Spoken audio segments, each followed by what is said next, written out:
This is a work of cinematic fiction created entirely for entertainment purposes. All characters, locations, organizations, and events are wholly invented. Any resemblance to real persons or actual events is purely coincidental. He didn't even have the decency to wait until she was out of the room. Adrienne Vale walked through the front door of the Merritt mansion, her family's home, every stone of it paid for by generations of Merritt blood and Merritt money, with another woman's hand resting in the crook of his elbow, casual as a man carrying his coat. The woman was Sienna Rowe, polished, younger, wearing a cream silk blouse that Eleanor herself had once admired in a boutique window and decided against buying. Adrian looked at his wife of 9 years standing at the base of the grand staircase and said, without flinching, without even the courtesy of lowering his voice, "Eleanor, I need you not to make this difficult." He brought his mistress home. Eleanor signed the divorce papers. And at his most important reception, the night he believed he'd finally won everything, she walked in on the arm of his greatest rival. This is the story of what it costs to confuse a patient woman with a powerless one. If you've never felt the specific silence that fills a room when a betrayal finally shows itself without a mask, not the dramatic kind, not the kind that announces itself with raised voices or broken dishes, then you haven't watched someone be quietly, methodically dismantled by a person who was supposed to love them. Before we go any further, if this is your first time here, please subscribe and hit that notification bell so you never miss a story. Drop a comment below and tell me the city or country where you're watching from. I want to see how far this story travels. And if something in Eleanor's story already feels familiar, hit that like button. You might be surprised how many people out there know exactly what she felt standing at the bottom of those stairs. Now, let's go back to the beginning. The Merritt mansion sat at the end of a private lane in the older part of the city, where the trees were tall enough to block the streetlights, and the houses were set far enough back from the road that the neighbors could pretend not to notice anything. It was not a flashy house. Eleanor had always appreciated that about it. Her mother used to say that a home that had to announce itself had already lost the argument. The stone facade was original, over a century old, maintained carefully, never renovated into something it wasn't. Inside, the ceilings were high, and the rooms smelled faintly of old wood and the dried lavender her mother had kept in every linen closet. Eleanor had grown up here. She had brought Adrian here for the first time 11 years ago, before the marriage, when he was still a man with big ideas and a second-hand suit and the kind of confidence that looked like charisma until you knew him well enough to see the difference. She had shown him the library where her father used to read on Sunday mornings, the garden where her mother planted roses every spring, the east-facing sitting room that filled with amber light in the late afternoons. Adrian had looked at all of it with a particular expression she had misread as wonder. It was not wonder. She understood that now. It was calculation. The evening he came home with Sienna Rowe, Eleanor had been in the smaller sitting room off the main hallway, working through a stack of correspondence that had accumulated over the week. She managed the household accounts herself, always had, despite Adrian's occasional suggestions that they hire someone for it. She liked numbers, liked the clarity of them. A column either balanced or it didn't. There was no room in arithmetic for a man's version of events. She heard the front door before she heard his voice, the heavy iron handle, the particular resistance of the old latch, the way the door swung just slightly faster than you expected if you weren't used to it. She had lived with those sounds her entire life. Then she heard the footsteps. 2 sets of them. She set her pen down. She was already in the hallway by the time Adrian had crossed the threshold, and the sight that met her required a moment, just a single private moment, to fully process. Not because it was entirely unexpected. She had known, on some level, for months. There is a particular kind of knowing that lives below conscious thought, in the body rather than the mind. She had felt it in the way Adrian's eyes moved past her instead of toward her, in the shift of his schedule that he explained with a fluid ease that should have alarmed her more than it did, in the subtle flattening of their conversations into pure logistics. She had known. But knowing a thing and watching it walk through your front door wearing cream silk are very different experiences. Sienna Rowe was perhaps 32, 33 at most. She had the kind of beauty that was carefully assembled rather than simply present. Not a criticism, just an observation. Her makeup was precise. Her posture was deliberate. She looked at Eleanor the way people look at a piece of furniture in a room they've already decided to redecorate, without malice, but without particular regard either. Adrian, to his credit, did not look away. He was not a man who looked away from things. That had always been one of the qualities Eleanor had mistaken for integrity. "Eleanor," he said. His voice was even, almost gentle, in the way that costs a person nothing because they've already made their decision and the hardest part is behind them. "I need you not to make this difficult." She looked at him. Then she looked at the woman beside him. Then she looked at their joined hands. His fingers curled over hers with a familiarity that suggested this was not their first time in the same room. "I'm not making anything," Eleanor said. "You're the one who just walked through the door." Adrian exhaled through his nose, a sound she recognized as the precursor to an explanation that would prioritize his comfort. "I've been trying to find a way to have this conversation for months. You know things haven't been right between us. You know that." "I know a lot of things," Eleanor said. "I'm still processing what I'm currently looking at." Sienna's hand shifted slightly in Adrian's, a small movement. Eleanor noticed it.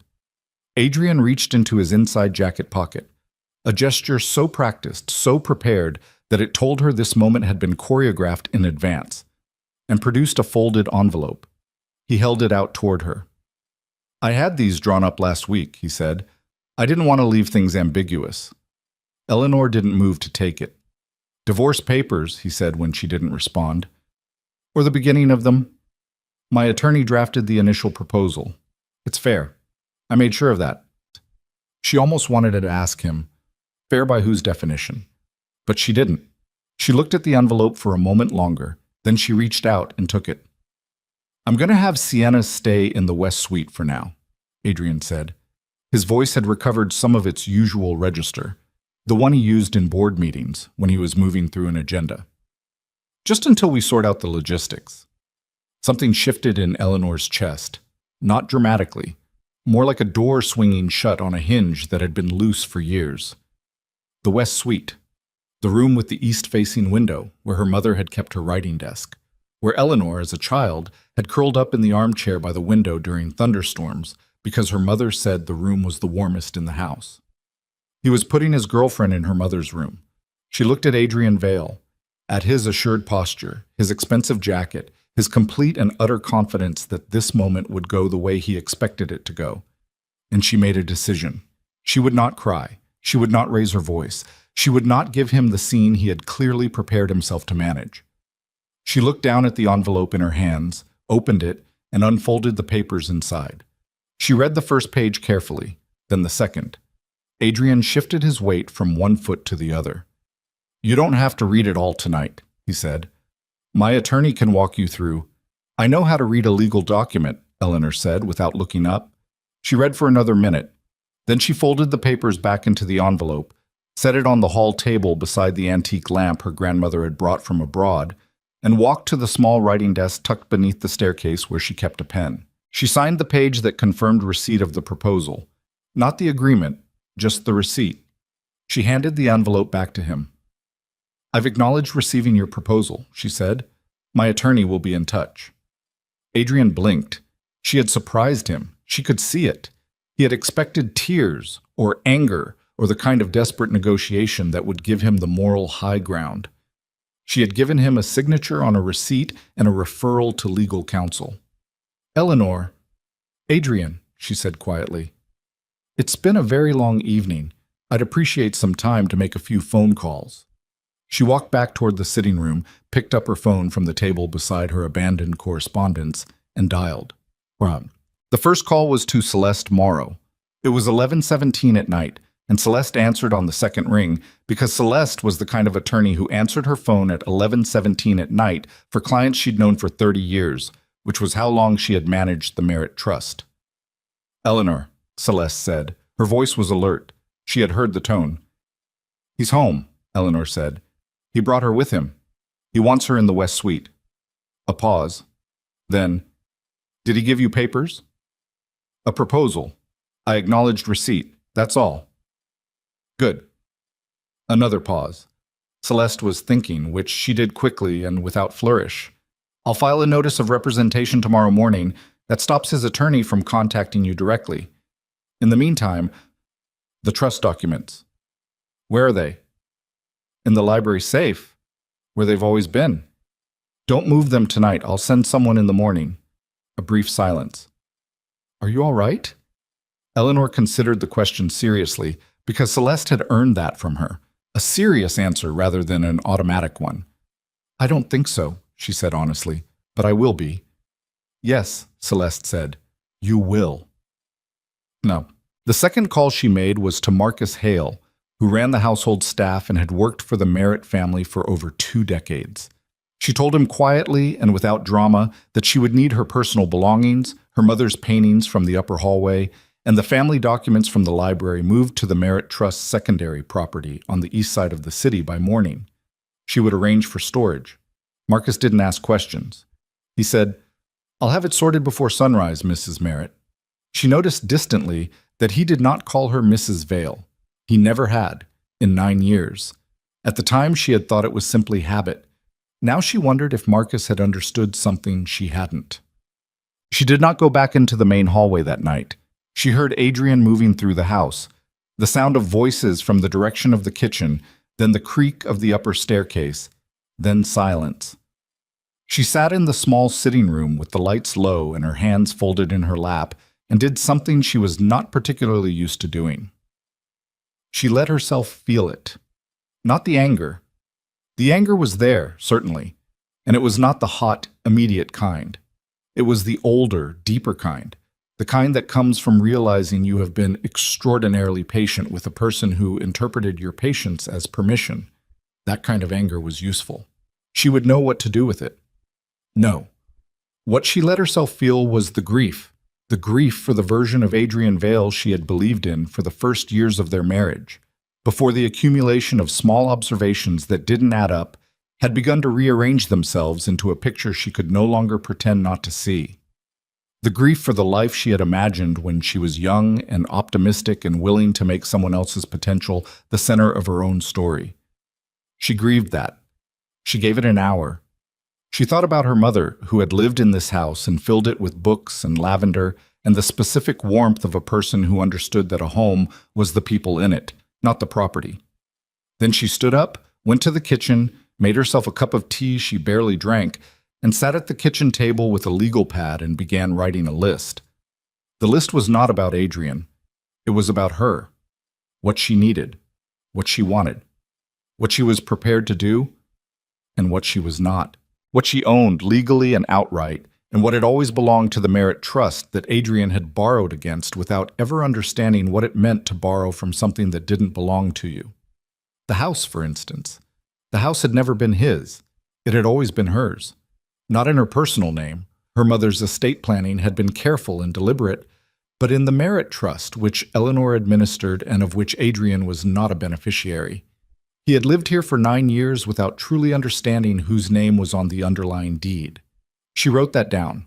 She wrote down the names of 3 other properties, 2 of which Adrian used as collateral for business lines of credit, both of which were also technically assets of the Merritt Trust, loaned to him in a way that required, upon dissolution of the marriage, immediate review of all outstanding obligations. She had read those documents a long time ago. She had understood them.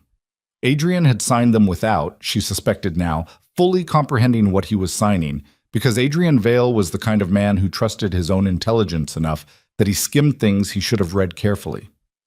She wrote for a long time. Outside, the city was quiet.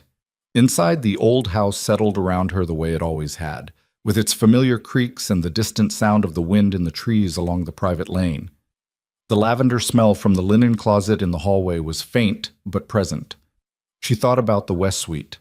She thought about her mother's writing desk and the east-facing window, and the armchair where she had curled up as a child, and the particular quality of the morning light in that room that she had always loved. She thought about the fact that Adrian had given it away as though it were his to give. She thought about the expression on his face when she had handed him back his papers and walked away without raising her voice. She thought, he still doesn't know.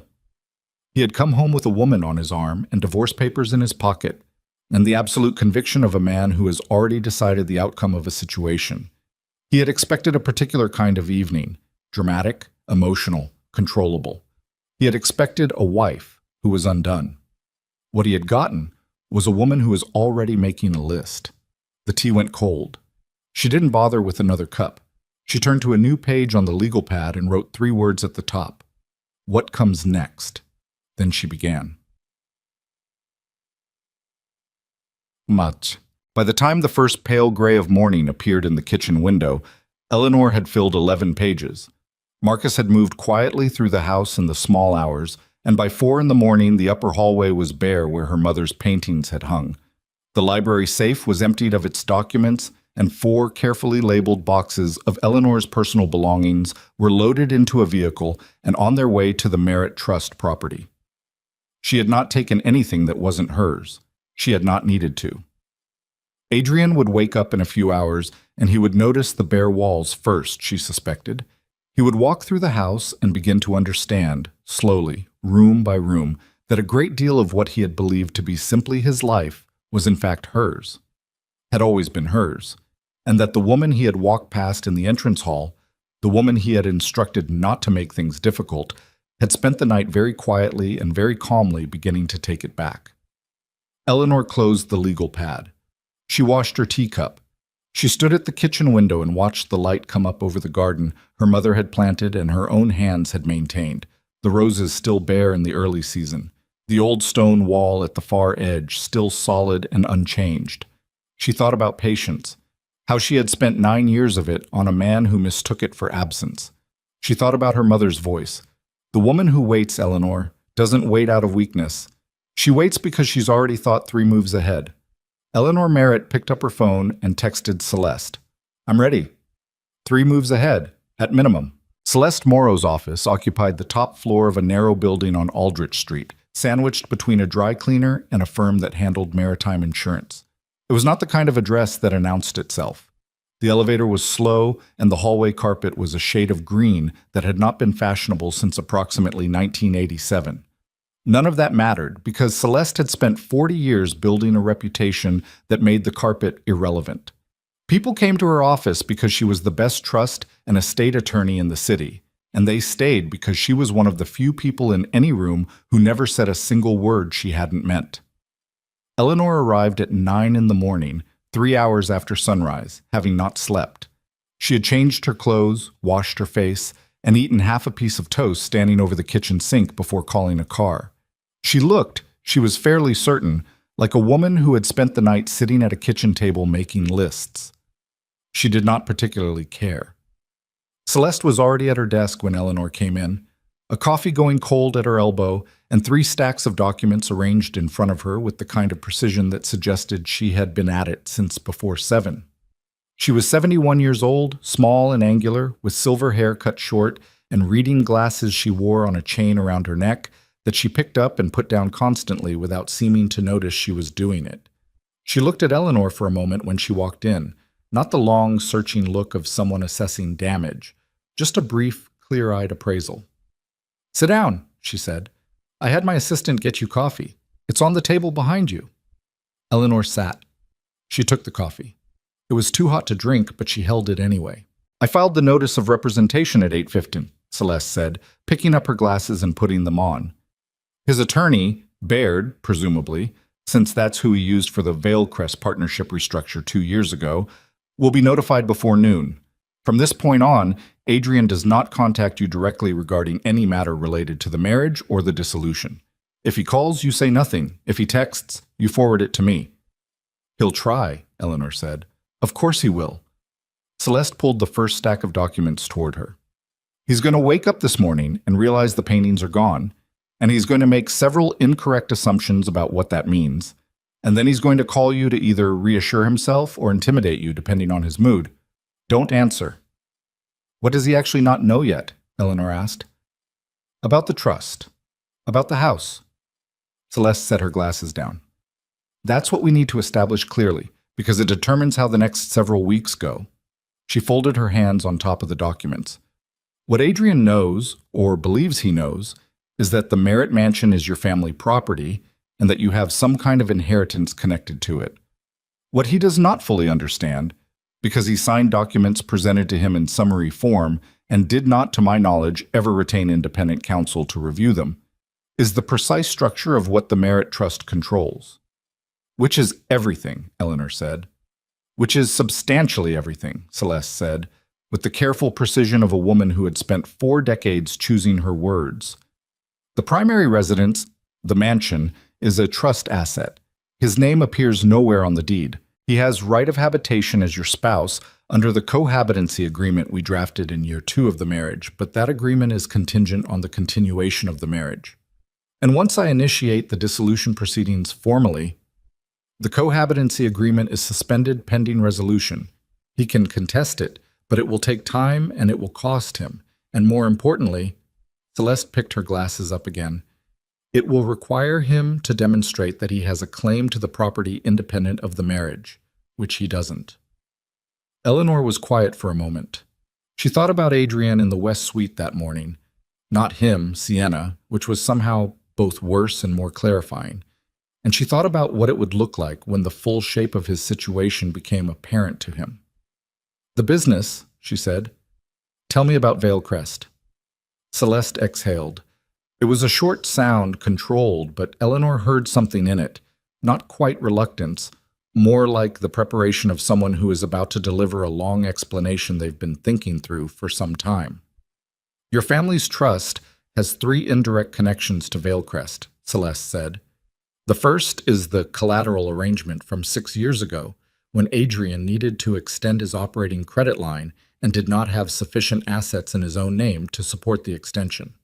You co-signed as a guarantor on behalf of the trust, with the trust's secondary property on Hollowell Road listed as partial collateral. I remember. The second connection is the Marchfield investment." Celeste moved to the second stack of documents. "Your mother's estate included a 12% stake in the Marchfield Group, which is one of Valecrest's primary commercial landlords. The trust has held that stake continuously. Adrian has always known the trust held it.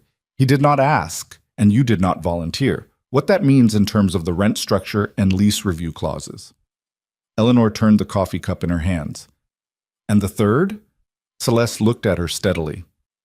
"The third connection is one I need to walk you through carefully, because it is the most significant and also the most delicate.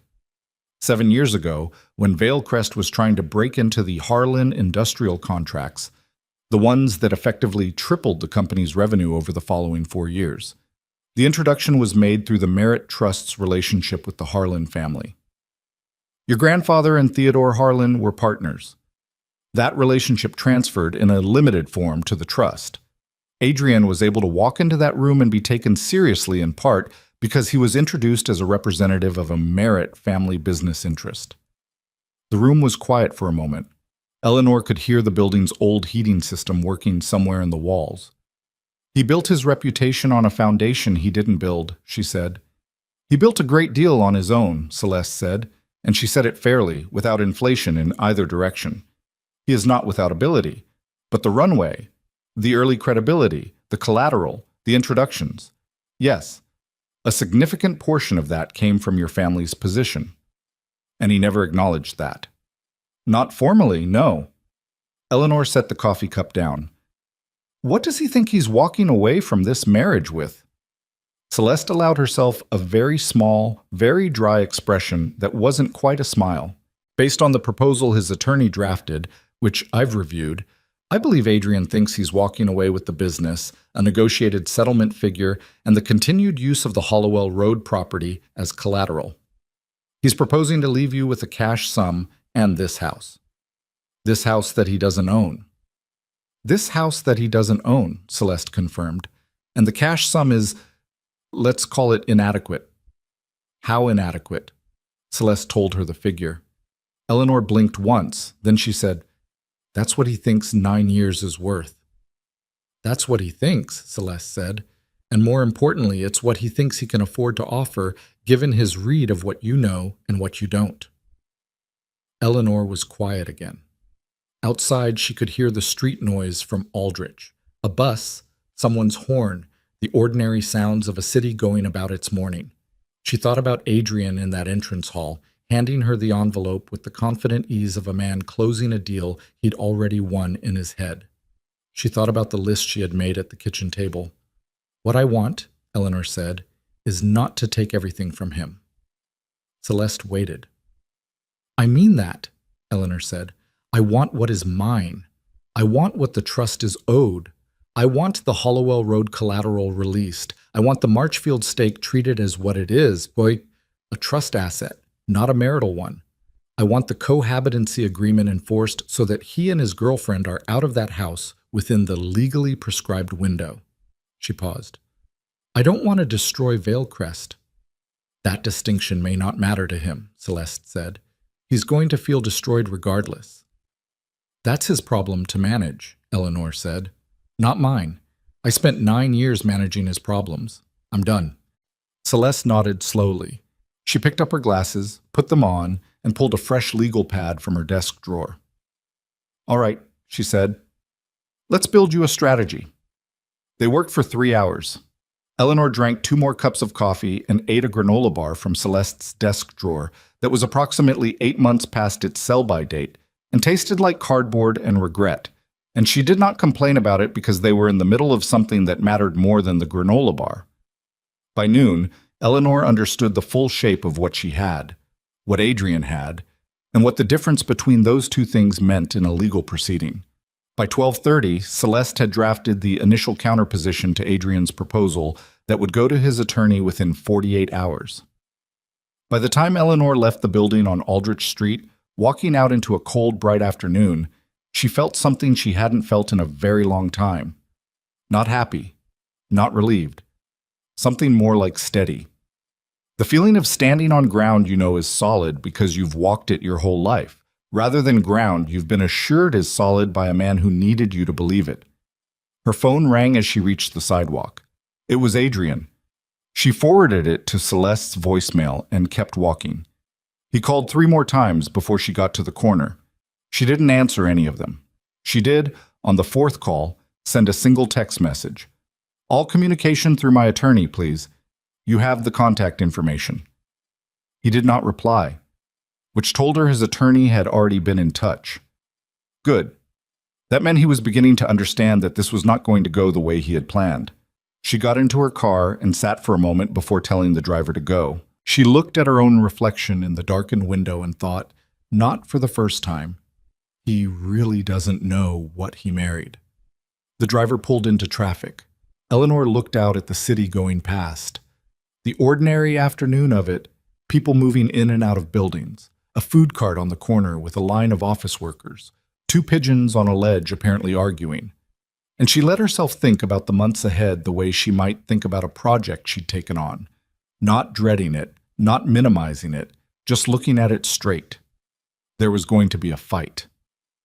Adrian was not the kind of man who received information about his own limitations graciously. He would push. He would try to reframe. He would go, at some point, to the court of social opinion.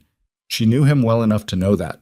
He cared deeply, and perhaps more than anything else, about how he looked to other people.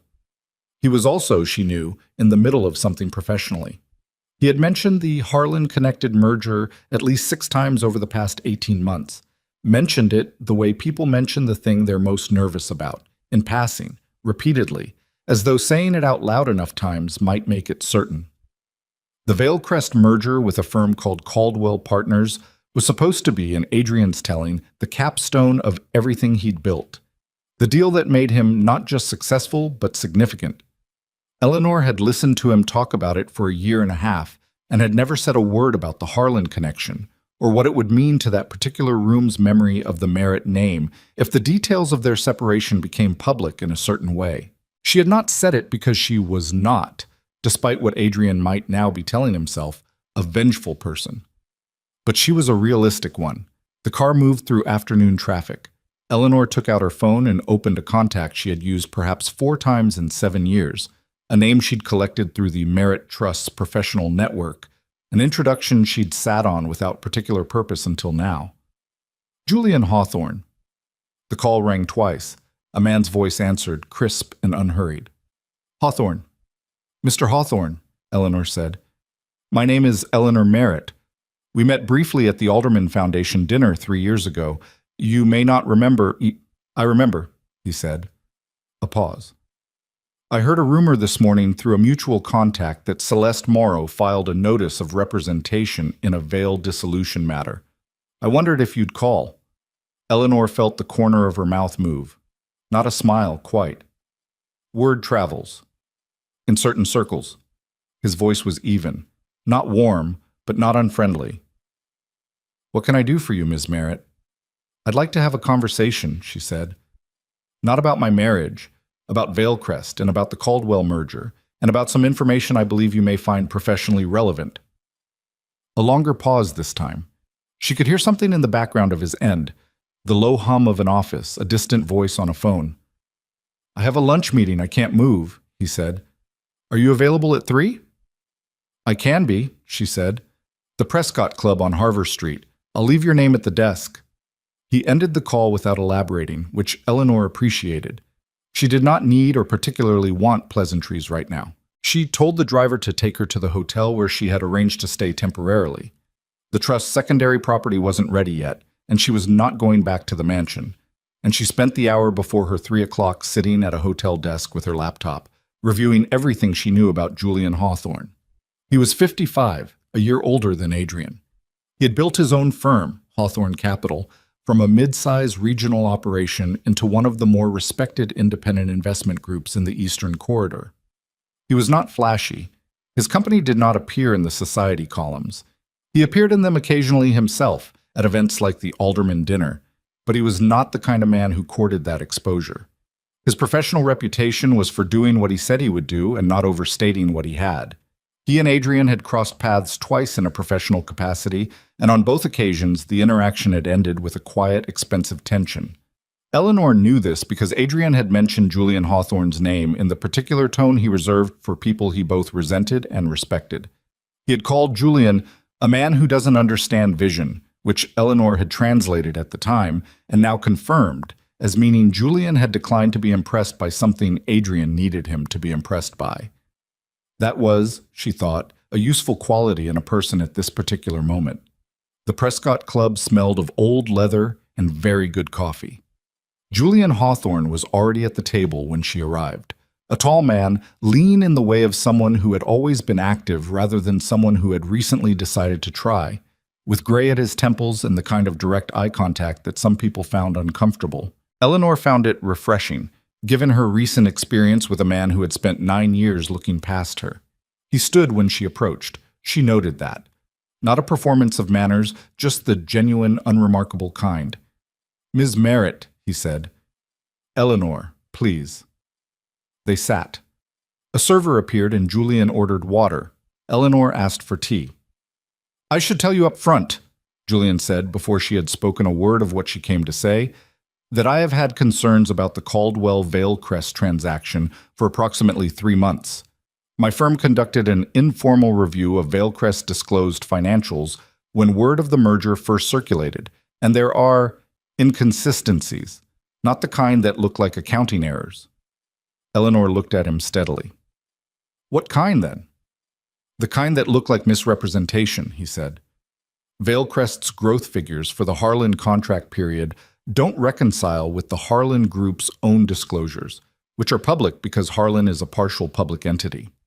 The numbers Adrian Vail presents to describe Veilcrest's independent revenue generation, Julian paused, turned his water glass in his hand once. They include contributions that didn't originate with Veilcrest. They originated with the Merit Trust, Eleanor said. Julian looked at her. Something shifted in his expression. Not surprise, exactly. More like the satisfaction of having a suspicion confirmed. The Harlan introduction, he said, and the Marchfield arrangement, and the Hollowell Road collateral that made his initial credit extension possible. She folded her hands on the table. He has spent 6 years presenting a business story that omits the foundation the story was built on. That's a problem for the merger, Julian said. It's a significant problem, Eleanor agreed. Julian leaned back slightly in his chair. He was quiet for a moment, looking at her with an expression she couldn't fully read. Then he said, Why are you telling me this? It was a fair question. She had expected it. Because Caldwell Partners shareholders are about to enter a transaction based on incomplete information, she said. Because I believe accurate information should be available to people making significant financial decisions. And because, she allowed herself to be honest, I am not interested in protecting a version of Adrian Vale's reputation that was built on something he borrowed from my family without fully understanding the terms. Julian was quiet again. The server brought her tea. She poured it and waited. You're not asking me to kill the merger, Julian said finally. I'm not asking you to do anything, Eleanor said.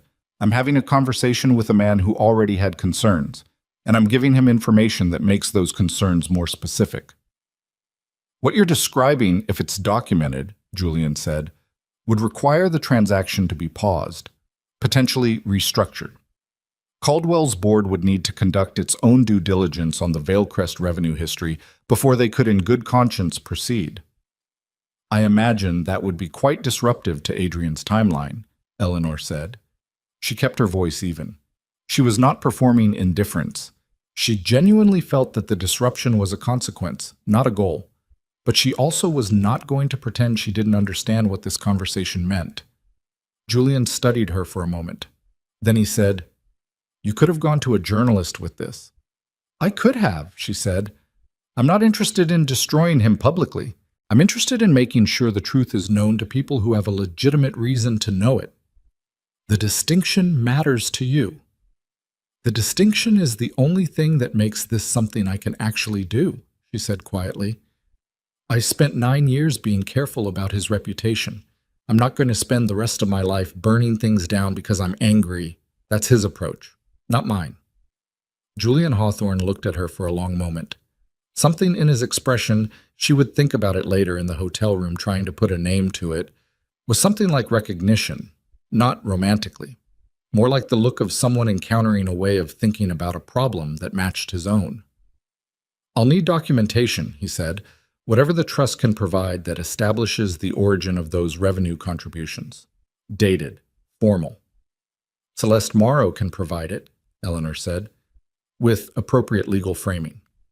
Julian nodded once. He picked up his water glass. I have to tell you, he said, that when Adrian Vale's name comes up in certain conversations, the word that tends to follow is self-made. That's the story he tells, and the story people repeat. I know, Eleanor said.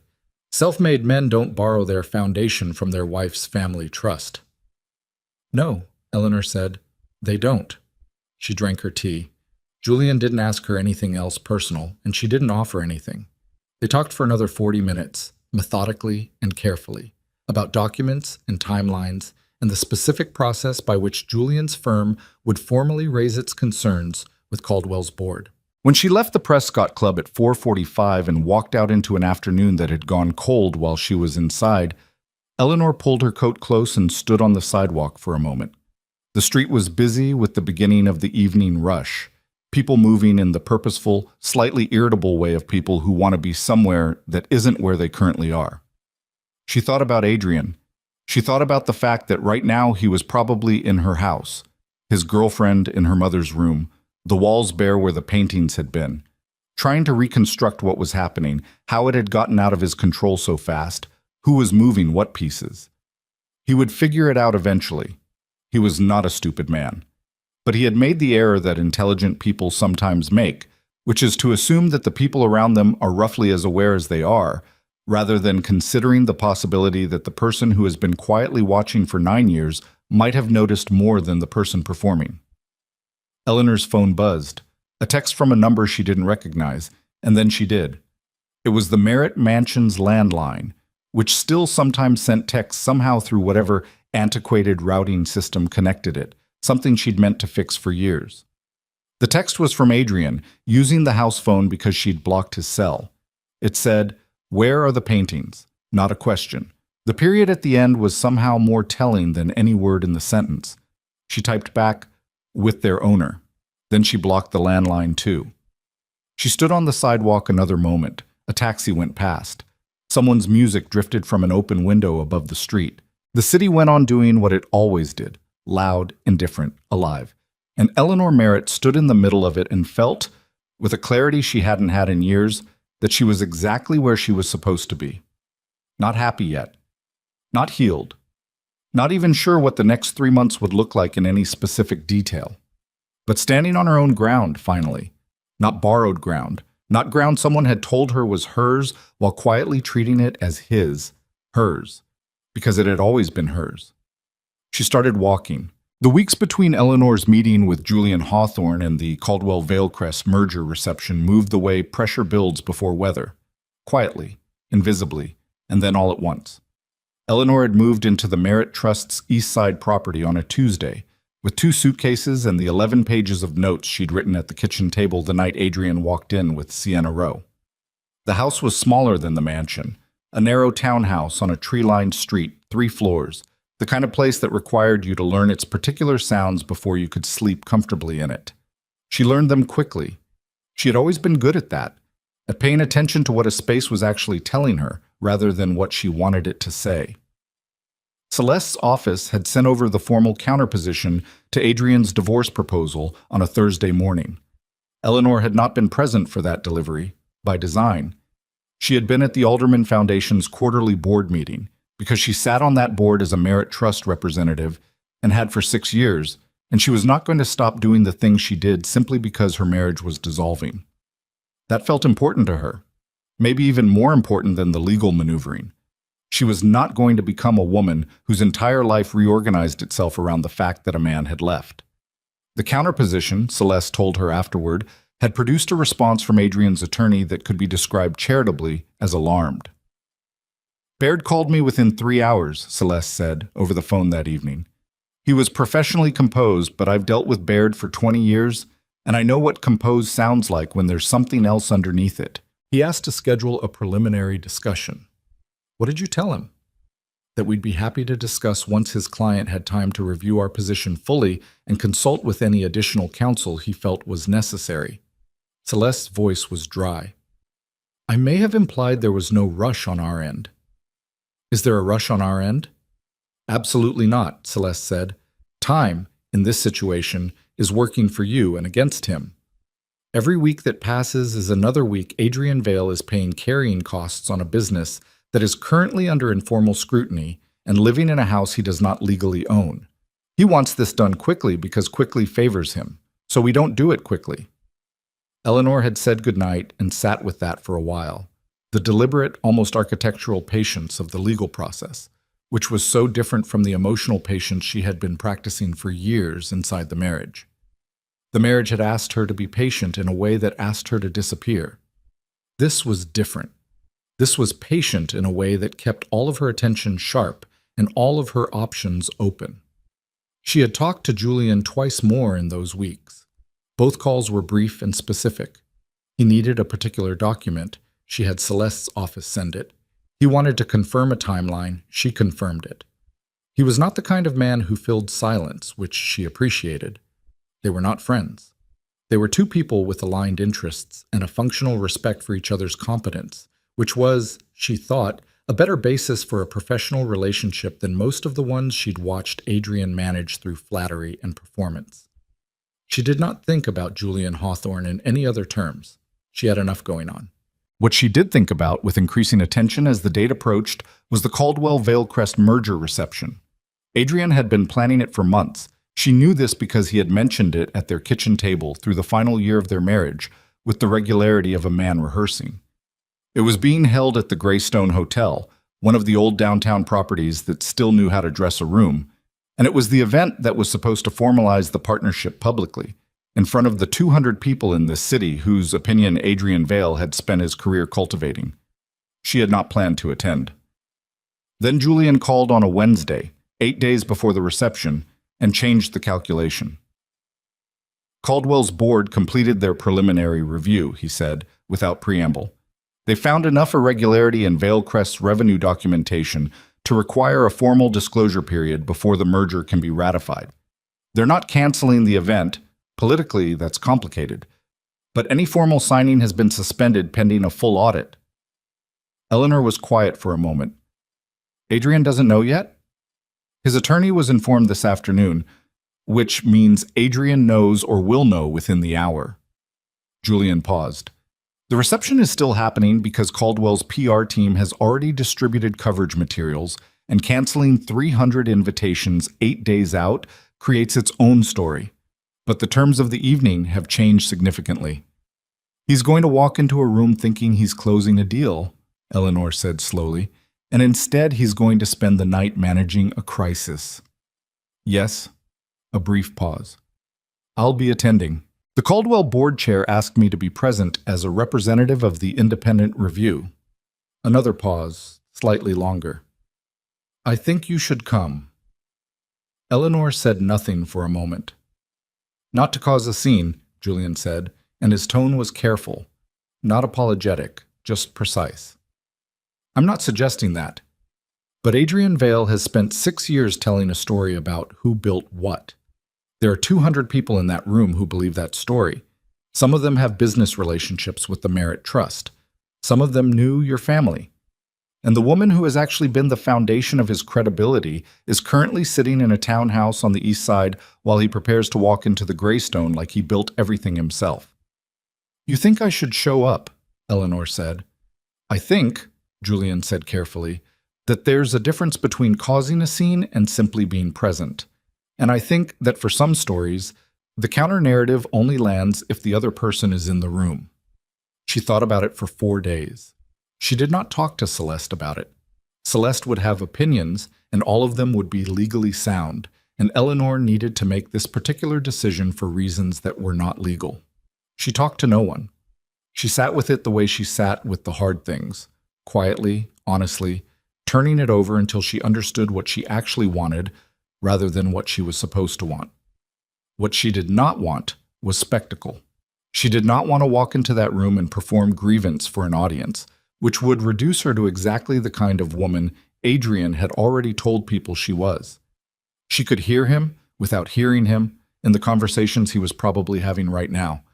She's not taking it well. It's been difficult. You know how she can be. She knew how he described people who inconvenienced him. What she did want, and this took longer to arrive at, required more honesty, was to stop being invisible. Not to be dramatic, not to punish him, just to stop being the woman who was always 3 steps behind the story, always arriving after her own life had already been narrated by someone else. She called Julian on Saturday morning. I'll come, she said. Not on your arm. I'll arrive separately. That's actually better, he said. I know. She went shopping that afternoon, which was not something she typically made a production of, but which she approached with the focused attention she brought to anything that mattered.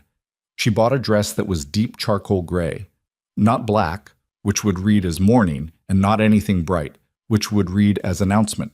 The gray said, I am here. I have always been here.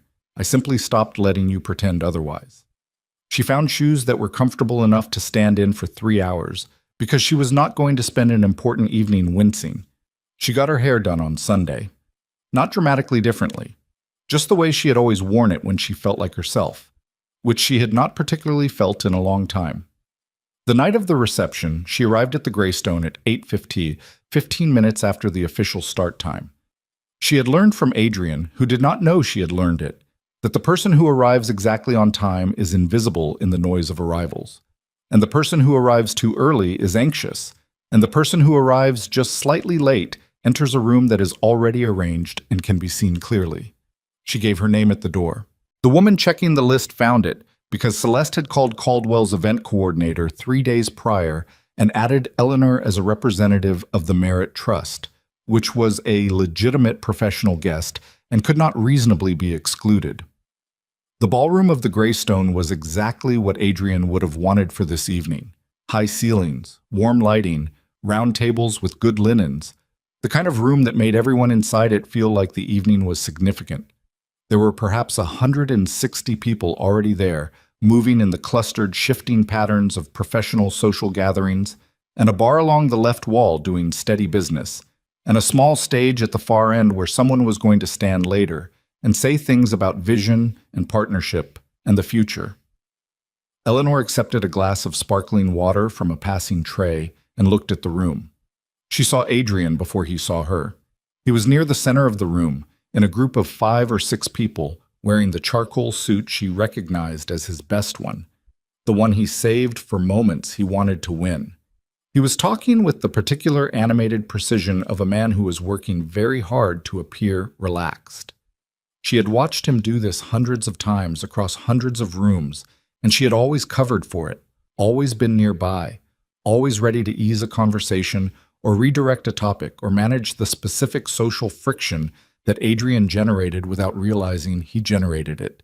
She was not nearby tonight. She was across the room, watching, and she noticed immediately what she had never quite been able to see when she was beside him: the effort, the constant, exhausting effort of a man performing a version of himself that was slightly larger than the actual version. The laugh that came just a half-second too fast, the way his eyes moved around the room even while he was talking to someone, checking, always checking, who was watching. She wondered if he had always been that way, or if she was just seeing it clearly now. Then his eyes moved in her direction and stopped. The stop was brief, a fraction of a second. His expression didn't change in any dramatic way. Adrian was too practiced for that. But she saw the adjustment, the slight straightening, the recalibration. He excused himself from his group. She watched him do it, watched the smooth social extraction, and then he was moving toward her, and she had approximately 30 seconds to decide who she was going to be when he arrived. She decided herself. The version she had been at the kitchen table at 4 a.m, making her list. Eleanor. He stopped a polite distance from her. His voice was controlled. His eyes moved over her quickly. The dress, her expression, the water glass in her hand. And she could see him processing, running calculations. Adrian, she said, I wasn't told you were on the guest list. The Merit Trust has a professional relationship with several people in this room, she said pleasantly, including members of the Caldwell board. Was there a reason I shouldn't be included? His jaw moved slightly. No, he said. Of course not. A beat of silence. Someone laughed loudly from across the room. A glass clinked. You look, he started. I'm not interested in compliments from you right now, Adrian, she said, not unkindly, just directly, the way she should have been direct years ago. Is there something specific you needed? Something moved through his face. She had expected anger. What she saw was more complicated than that. There was anger in it, yes, but also something that looked almost like pain, and also something that looked like the specific discomfort of a man who has rewritten a story in his head and is now encountering a version of events that won't cooperate with his revision. Why are you doing this? He said, quietly enough that the people nearby wouldn't hear. I gave you a fair offer. I was trying to be reasonable. Your offer was not fair, Eleanor said, equally quietly. Your offer was based on a reading of the situation that left out most of the relevant facts. Celeste's response explained this. Baird's office received it. You're trying to take everything I built. I'm trying to accurately account for what the Merit Trust contributed to what you built, she said. Those are different things. He looked at her. For a moment, just a moment, she saw something in his expression that was not performance and not strategy. Something tired. Something that might have been, in a different man who had made different choices, the beginning of understanding. Then it closed again. I don't think this is the right place for this conversation, he said. I agree completely, Eleanor said. I came to this event as a Merit Trust representative, and that is the capacity in which I'm here. I have no interest in making your evening difficult. She meant it. She genuinely did. If you want to talk, have Baird call Celeste. He held her gaze for another moment. Then he said, and it came out more raw than she expected. I didn't think you'd actually fight me. She looked at him. She thought about 9 years. She thought about the entrance hall and the divorce papers and the West Suite. She thought about the kitchen table and the 11 pages and Celeste's dry voice saying time is working for you. I know you didn't, she said. And she turned, not dramatically, not with any particular performance of indifference, and moved toward a group near the far side of the room where she recognized the face of a woman from the Alderman Foundation board. She did not look back. She spent the next 40 minutes doing exactly what she had said she came to do, being a Merit Trust representative at a professional event. She talked with people she knew. She was introduced to 2 she didn't. She listened more than she spoke, which was what she had always done in rooms like this, and she noticed, as the evening moved on, The particular way the energy around Adrian was shifting. He was working the room with his usual skill, but she could see him doing it, moving from group to group, the practiced ease of a man who had spent decades learning how to make people feel attended to. But there was something different in the quality of the responses he was getting. A few conversations that ended slightly earlier than they might have. A group that didn't widen to include him as naturally as it once would have. Small things. The kind of things that didn't mean anything individually, but together described a temperature change. Word was moving, she realized. Not dramatically. Not the way a scandal moves, fast and loud. The way professional concern moves, which is quietly and specifically, person to person, in the register of a question rather than an accusation. Have you heard anything about the Caldwell review being paused? Something about the financials? That kind of movement. The kind that made people who had been planning to congratulate someone decide to wait and see. She saw Julian Hawthorne at 9:30, near the bar on the left wall, talking to a silver-haired man she recognized as Caldwell's board chair. Julian saw her across the room and gave a brief, neutral nod. She returned it. They did not cross the room to each other. That was fine. That was actually the right thing. What happened at 9:55 was not something Eleanor had planned or anticipated, and she would think about it later and decide that even if she had seen it coming, she couldn't have managed it differently. Adrian had moved to a position near the stage, not on it, not yet, but adjacent to it, the way people position themselves when they're expecting to be called up. There was a man beside him Eleanor recognized as his communications director, a young, anxious-looking person who had always reminded her of someone trying very hard to hold several water balloons at once. A woman Eleanor did not know approached her from the left. Mid-50s, well-dressed, with the direct manner of someone who had not gotten where she was by being indirect. "You're Eleanor Merritt," the woman said. Not a question. "I am." "Margaret Caldwell," the woman said. "My husband is the board chair. I've heard a great deal about the Merritt Trust in the past 2 weeks." Eleanor said carefully, "I hope the relevant people have found our documentation useful." "Useful is one word." Margaret Caldwell looked at her steadily. "I want to be direct with you, because I don't have a lot of patience for rooms like this after 8 o'clock. We are not going to proceed with this merger on the current terms. The board made that decision yesterday. What you and Mr. Hawthorne provided gave us the legal and fiduciary basis to pause formally, which we needed. We would have found it eventually on our own, but you saved us from finding it after the ink was dry." Eleanor held the woman's gaze. "I didn't do it to damage the merger," she said. "I want to be clear about that." "I don't think you did," Margaret said. "I think you did it because accurate information should be available to people making significant decisions, and because you'd spent long enough letting something be misrepresented that had your family's name on it." She paused. "Am I wrong?" "No," Eleanor said. "You're not wrong." Margaret Caldwell nodded once.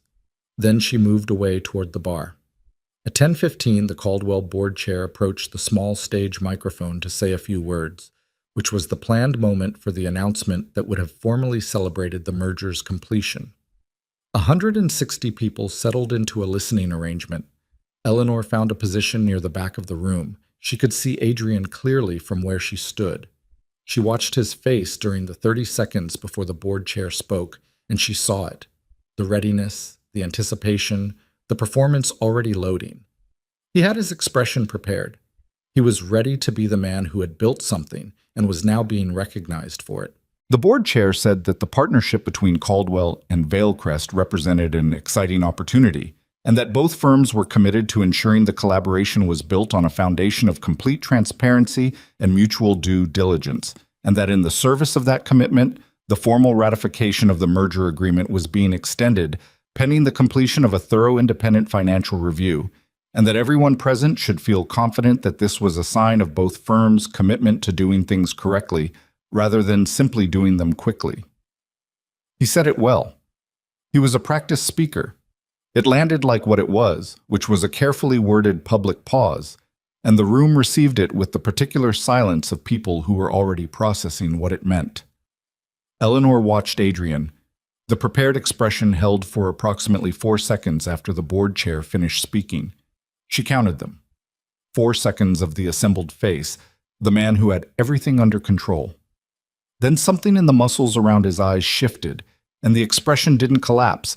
Adrian Vale was too disciplined for that. But it became something else, something thinner, something that was working harder than it looked. He turned, almost involuntarily, and his eyes found her across the room. She held his gaze. She did not look away, and she did not look satisfied, and she did not look anything in particular, because she was not performing for him. She was just there, present and clear-eyed, and exactly as visible as he had spent years treating her as invisible. Someone moved between them. The moment broke. The room, which had been briefly still, reassembled itself into conversation. The kind of elevated, careful, everyone is processing conversation that follows something unexpected in a professional setting. People turned to each other. Glasses were lifted. The noise level returned, but it was different in quality. Eleanor set her water glass on a nearby table. She thought about leaving. Then Adrian appeared at her side.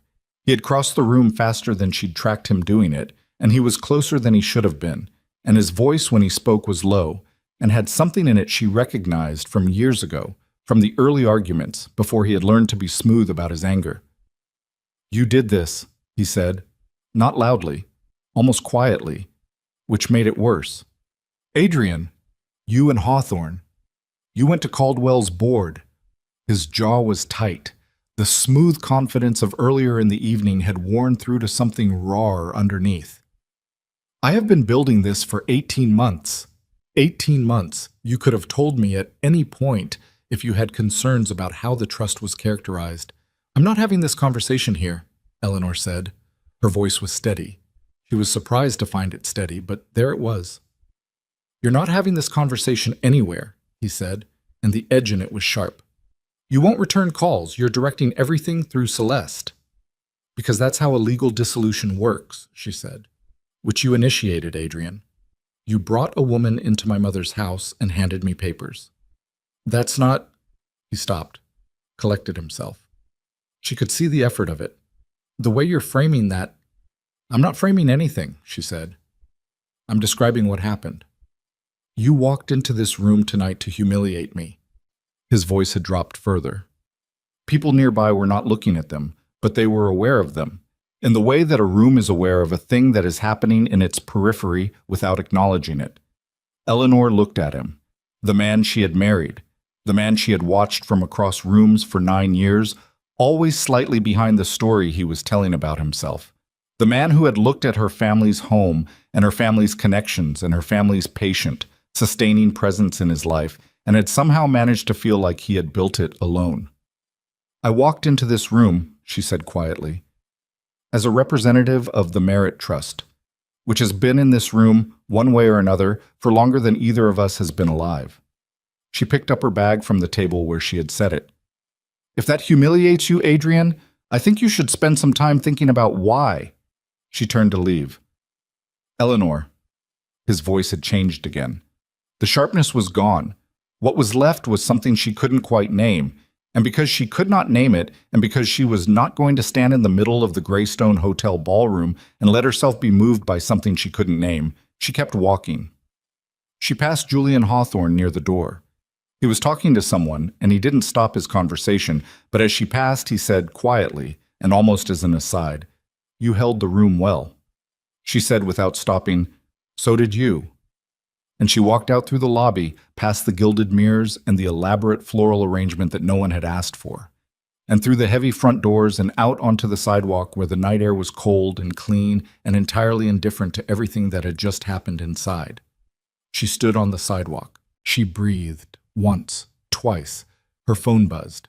"Celeste," she answered. "I heard the announcement," Celeste said. "Someone texted me from inside. Are you all right?" "I'm outside," Eleanor said. "I'm fine." "Adrian?" "He's inside. He tried." "What did you do?" Eleanor thought about the room, about the held gaze across 160 people, about the 4 seconds of Adrian's assembled face before it became something thinner and more real than any face he'd worn in years. "I was just there," she said. That was enough. Celeste was quiet for a moment. Then she said, "Go home. Get some sleep. This is going to move fast now, and you need to be rested." Eleanor said good night. She put her phone in her bag and stood on the sidewalk another moment, looking at the street. A cab came. She got in. As it pulled away from the curb, she didn't look back at the Greystones' entrance because there was nothing behind her that she needed to look back at. She looked forward. At the city going past in the dark, lit and moving and complicated, full of stories that nobody had gotten around to telling correctly yet. She had time. Celeste had been right about one thing without qualification.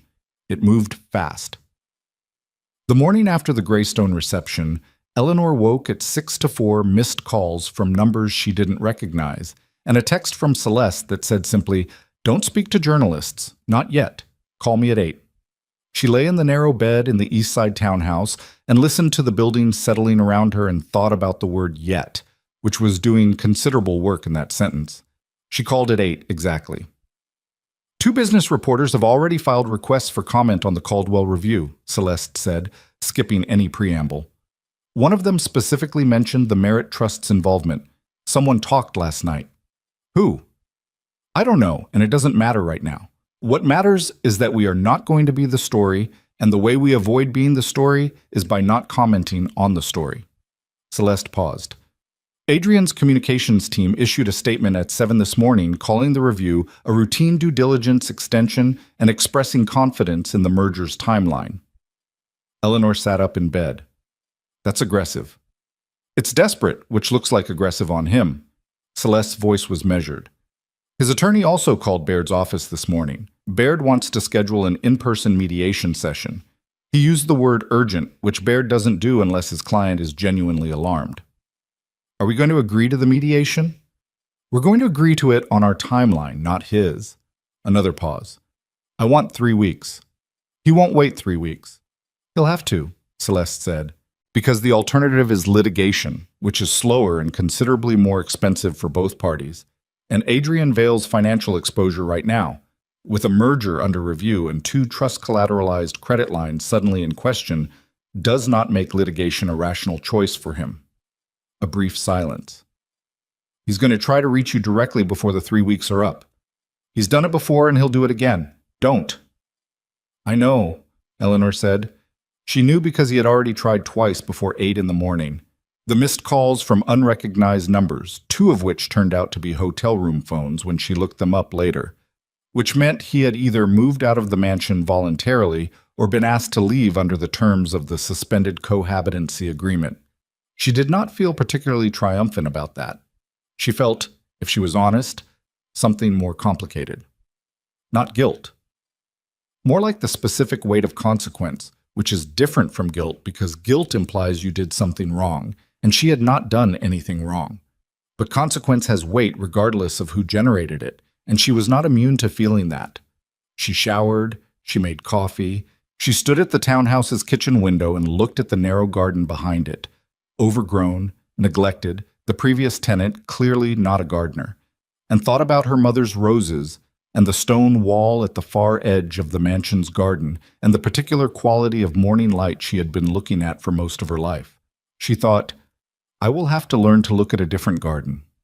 That thought arrived with more grief than she expected. She stood with it for a moment, held it, and then let herself move through it the way you move through a room that's become unfamiliar, carefully, without pretending you know where all the furniture is. Then she opened her laptop and went back to work. The weeks that followed had a particular texture that Eleanor would remember later, not as dramatic, but as grinding. The kind of hard that doesn't announce itself but accumulates. A week of legal correspondence, then 2 days of financial documentation, then a conference call with Celeste and a forensic accountant the trust had retained, then a weekend where nothing moved formally, but Eleanor's phone produced a low-level, persistent hum of indirect contact. A mutual acquaintance who called to check in and spent 20 minutes obliquely relaying Adrian's position.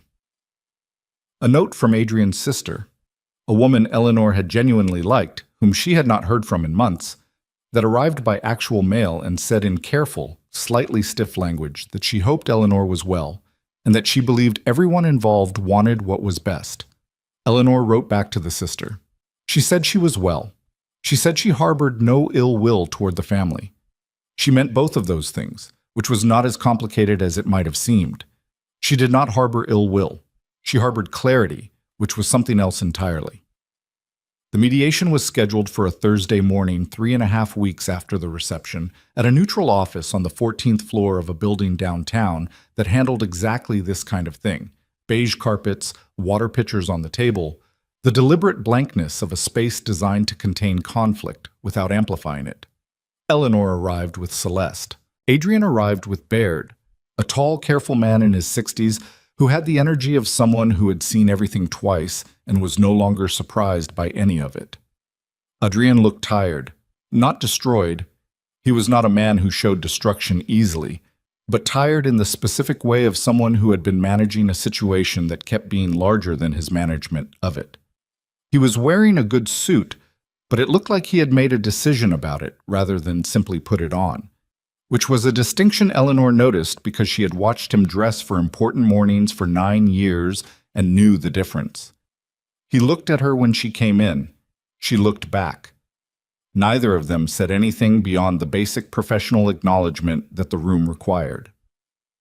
The mediator, a compact woman named Dr. Yuen, who had a voice designed to make rooms quieter, opened by explaining the process, which Celeste and Baird had both been through many times, and Eleanor had read about carefully enough to understand. The mediation was not binding.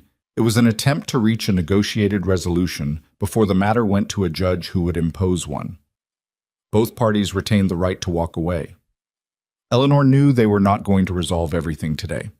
She was not sure they were going to resolve anything today, but she had agreed to this because Celeste thought it was strategically valuable to let Adrian feel like he was being given the opportunity, and because Eleanor believed, separate from strategy, that people should be given the opportunity even when you doubted they'd use it well. Baird opened for Adrian's side, presenting a revised proposal that was meaningfully better than the initial one. Not because Adrian had had a change of heart, Eleanor understood, but because Baird had explained the terrain to him in terms he couldn't argue with.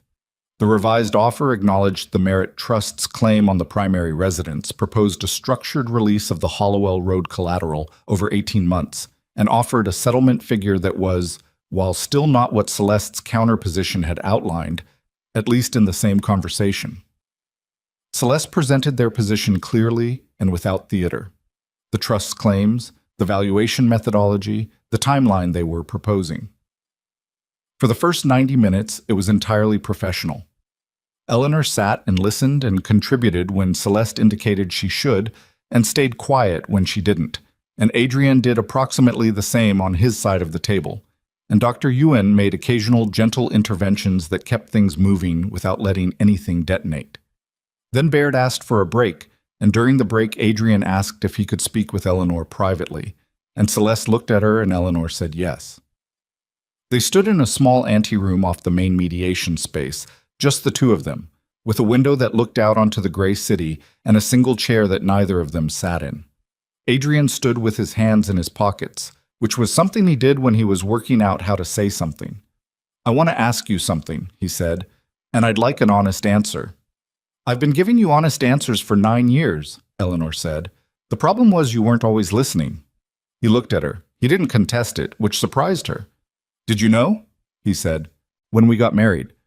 Did you know how much of what I was trying to build depended on your family's position?" Eleanor considered the question seriously, because he had asked it seriously. "I knew more than you thought I did," she said. "I didn't know all of it. Celeste and I have reconstructed some of it together over the past weeks. But I knew the Harlan introduction mattered. I knew the collateral arrangement was significant. I knew that when your first 2 clients took your calls, part of why they took them was the Merit name in the introduction." "Why didn't you say anything?" She looked at him. "What would you have done if I had?" He was quiet. "You would have minimized it," she said. "You would have said it was just an introduction, that you did the work after that anybody could have made the same calls and gotten the same results. You would have believed that, and you would have needed me to believe it too, and I—" She stopped for a moment. "I didn't want to have that fight, which was my mistake, not yours. I should have made you look at it directly. Instead, I made sure the foundation held," she said. "That's what I did for 9 years. I made sure things held. I managed the relationships. I kept the trust's exposure contained in ways that protected your business without you having to understand you were being protected. She kept her voice even. She was not performing bitterness. She was genuinely just saying it. I thought that was what partnership looked like. I thought you'd understand it eventually. He was looking at her in a way that made her uncomfortable. Not threatening, not manipulative, just with an attention that reminded her of who he'd been before he became so committed to the performance of who he was. I built real things, he said. I want you to know that. The Harlan contracts, once I was in the room, I earned those. The Caldwell deal, before all of... He stopped. I did real work. I know you did, she said. And she meant it. This was the part that was not simple. He was not entirely the story of a man who had built nothing. He had built things, real things, and he had worked hard and he had talent, and the 9 years had not been entirely performance. I never said you didn't. I said you misrepresented where the starting point was. Those are different. He nodded slowly. He looked out the window for a moment. Sienna's gone, he said. Eleanor had not expected that. She kept her expression steady. When? 3 days after the reception. He said it without self-pity, which she appreciated. She said that I hadn't been honest with her about the state of things. The marriage, the business. A pause. She wasn't wrong. Eleanor thought about Sienna Rowe in the entrance hall, the cream silk blouse, the hand in the crook of Adrian's elbow. She thought about what it would feel like to arrive in someone's life believing one version of things and discovering another. I'm sorry, she said, because she was not for herself, not for the marriage, but in the general human way of being sorry when things that were inevitable were also painful. He looked at her sharply, like he was checking if it was real. I mean it, she said. I'm not glad you're suffering, Adrian. I want you to understand that. I'm not doing any of this because I want you to suffer. Then what do you want? What belongs to the trust, she said. What's mine? And to stop being the person who holds everything together while someone else takes the credit for the structure. He was quiet for a long moment. Outside, a city bus went past 14 stories below, the distant sound of it muffled by glass. I should have, he started, and stopped, tried again. I should have looked more carefully. At the documents, at what I was signing, at what you were, at what you contributed. He said it like it cost him something. Probably it did. I convinced myself it was all mine because I needed it to be. It was not an apology. It was not even quite an admission. But it was more than she had expected from him in this room on this day, and she filed it away carefully, not for use, not as ammunition, just because honesty deserved to be acknowledged when it arrived, even imperfectly. Let's go back in, she said. He nodded. They went back. The next 2 hours were harder. Numbers are harder than feelings because numbers don't leave room for interpretation, and the numbers on Veilcrest's actual versus represented revenue were generating friction that no amount of Dr. Ewan's careful facilitation could entirely smooth. Adrian's position required the merger to survive in some form because without the Caldwell partnership, Veilcrest's current operating structure was in genuine trouble. Not collapse, but contraction, significant enough to matter. Celeste's position required the trust collateral to be freed in a way that didn't leave Eleanor exposed to Veilcrest's contraction. They did not reach a full agreement that day. What they reached by 4 in the afternoon was a framework, a document that outlined the principles both parties were prepared to work from, which was not a resolution but was, as Celeste explained quietly to Eleanor while Baird and Adrian conferred across the table, substantially more than they had walked in with. The Hollowell release in 12 months rather than 18, Celeste said.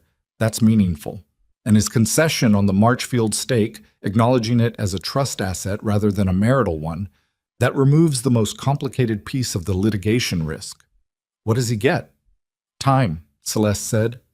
He gets the merger process allowed to continue under the new disclosure framework without the trust actively contesting Veilcrest's fitness as a partner, which is what his business needs right now. She looked at Eleanor. We're not handing him anything. We're agreeing not to actively burn something down that would burn us too if it fell badly. Eleanor nodded. That was fair. That was the truth of it. When the mediation session closed, Baird and Celeste exchanged professional courtesies in the hallway while Eleanor and Adrian stood slightly apart. She was putting on her coat. He was holding his, not putting it on yet. "Eleanor," he said. She looked up. "The mansion," he said. "The West Suite." He was looking at the floor, then corrected himself and looked at her. "I know what that room was. What it meant." He stopped. "I shouldn't have—" "No," she agreed. "You shouldn't have." He nodded. "Once." He put his coat on. She walked to the elevator with Celeste. She did not look back, but this time it was different from the Greystone. This time it wasn't a performance of not looking back. She genuinely did not need to. There was nothing she had left behind her. The Caldwell-Vailcrest merger was restructured over the following 6 weeks. It survived, but in a significantly altered form. Vailcrest's role was reduced from equal partner to a contracted service entity, which meant the revenue and the prestige were both smaller than Adrian had imagined when he first put the deal together. The Caldwell board chair, in a careful public statement, praised both firms' commitment to transparency and the due diligence process, which was the kind of language that everyone in the relevant professional circles understood correctly. Adrian remained at Vailcrest. He was not removed because the restructured company still needed him.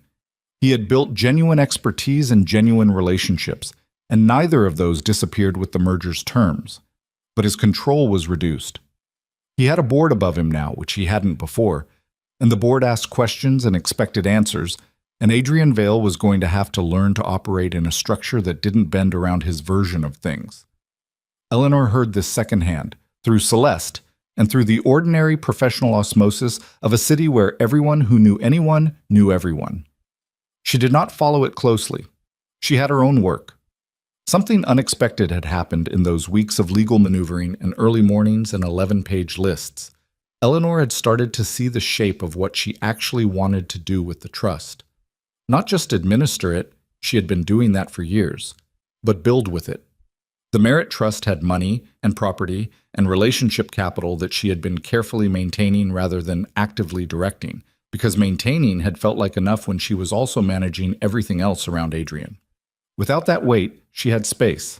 She began meeting with people, not at the scale of a formal process, not yet, but the way she did most things she meant to take seriously, carefully, with attention, letting the shape of the thing emerge before committing to its form.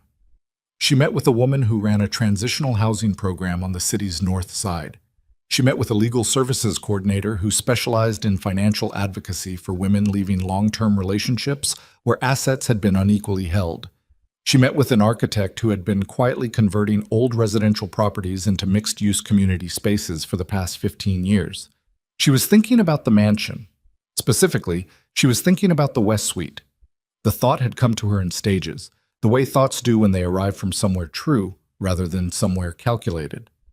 First, just the image of the room, the east-facing window, the morning light, the armchair where she had sat as a girl. Then the recognition that the mansion was too large for her to live in alone and too significant to sit empty. Then, slowly, the question of what that space could hold that would be worthy of what had happened there, of her mother, of the years Eleanor had spent in it. She told Celeste about it on a Tuesday afternoon in Celeste's office with the old green carpet and the slow elevator, with coffee that was actually hot this time because someone had just made it. "I want to open part of the mansion," Eleanor said. "Not all of it. The West Wing. For women who are navigating what I just navigated. Financial entanglement, the kind where someone else was managing all the information and they're starting from somewhere complicated." She stopped. Legal support. Financial literacy. Maybe temporary workspace for women who need to reestablish professional identity after time away from the field. Celeste looked at her over the top of her glasses. "That's a significant undertaking." "I know. It requires restructuring the trust's mission statement. It requires staff. It requires regulatory compliance on the housing and legal service components." Celeste put her glasses down. "It's also, if done correctly, exactly the kind of use that would protect the mansion from estate tax exposure long-term, which I have been trying to get you to think about for 7 years. Eleanor almost smiled. "So you're saying I'm accidentally very strategic?" I'm saying your instincts have always been sound, Celeste said. You just spent a long time directing them toward someone else's benefit. Eleanor sat with that for a moment. The afternoon light came through Celeste's high window and landed on the edge of the desk. The same way it always did, the same quality of light this high in the building, and Eleanor thought about how many afternoons she had sat in this office across from this woman and talked about maintaining things rather than building them. I want to call it the Merit Foundation, she said. Not the Veil Foundation, not anything hyphenated. Merit. That's your name, Celeste said. Yes, Eleanor said. It is. 2 weeks before the formal mediation resolution was signed, Eleanor received a phone call from a number she didn't immediately recognize. She almost didn't answer it. She picked up on the last ring, some instinct she couldn't have articulated. Is this Eleanor Merritt? A woman's voice. Careful. A little unsteady. It is. Who's calling? A brief silence. My name is Sienna Rowe. Eleanor stood very still in the kitchen of the East Side townhouse. She looked at the overgrown garden through the window, the garden she had been meaning to do something about. I got your number from... It doesn't matter how I got it. Sienna's voice was composed, but with visible effort. I want to say something, and I don't need you to respond, or to forgive me, or anything like that. I just need to say it. Eleanor said nothing. She waited. I took things from that house. A pause. When Adrian asked me to pack up some of the rooms, after you moved out and before the legal notices came, he told me the paintings and the things were being moved to storage. He said they were his. He asked me to help, and I did, and I didn't ask enough questions because I didn't want to ask questions. Her voice shifted slightly. I found out later that they were your family's, your mother's, and I want to return them. Eleanor breathed slowly. She thought about her mother's paintings in the upper hallway, the ones Marcus had moved before Adrian had a chance to touch them. She thought about what had not been moved, the small desk in the secondary bedroom, her mother's writing set, the silver-handled one that had sat on that desk for 40 years. The writing desk? Eleanor said. A quiet sound on the other end of the line. Yes. And the writing set, and 2 things from the blue rooms, a small portrait and a box that has initials on it. Eleanor closed her eyes for a moment. The box. She knew exactly which box. Her grandmother's. I didn't know, Sienna said. That's not... I understand if it doesn't matter whether I knew or not, but I didn't. I believe you, Eleanor said. Another silence. I'm sorry, Sienna said, for all of it. Not just the things. For I knew he was married. I told myself a story about it that made it easier, and I shouldn't have. Eleanor looked at the garden. A bird landed on the overgrown fence at the back, sat for a moment, left. Can you bring them to Celeste Morrow's office? Eleanor said. On Aldrich Street. They can coordinate the return. Yes, Sienna's voice had changed slightly. Lighter, maybe. Not happy. Nothing about this was happy. But lighter. I will. Thank you. Thank you for calling, Eleanor said. She meant it.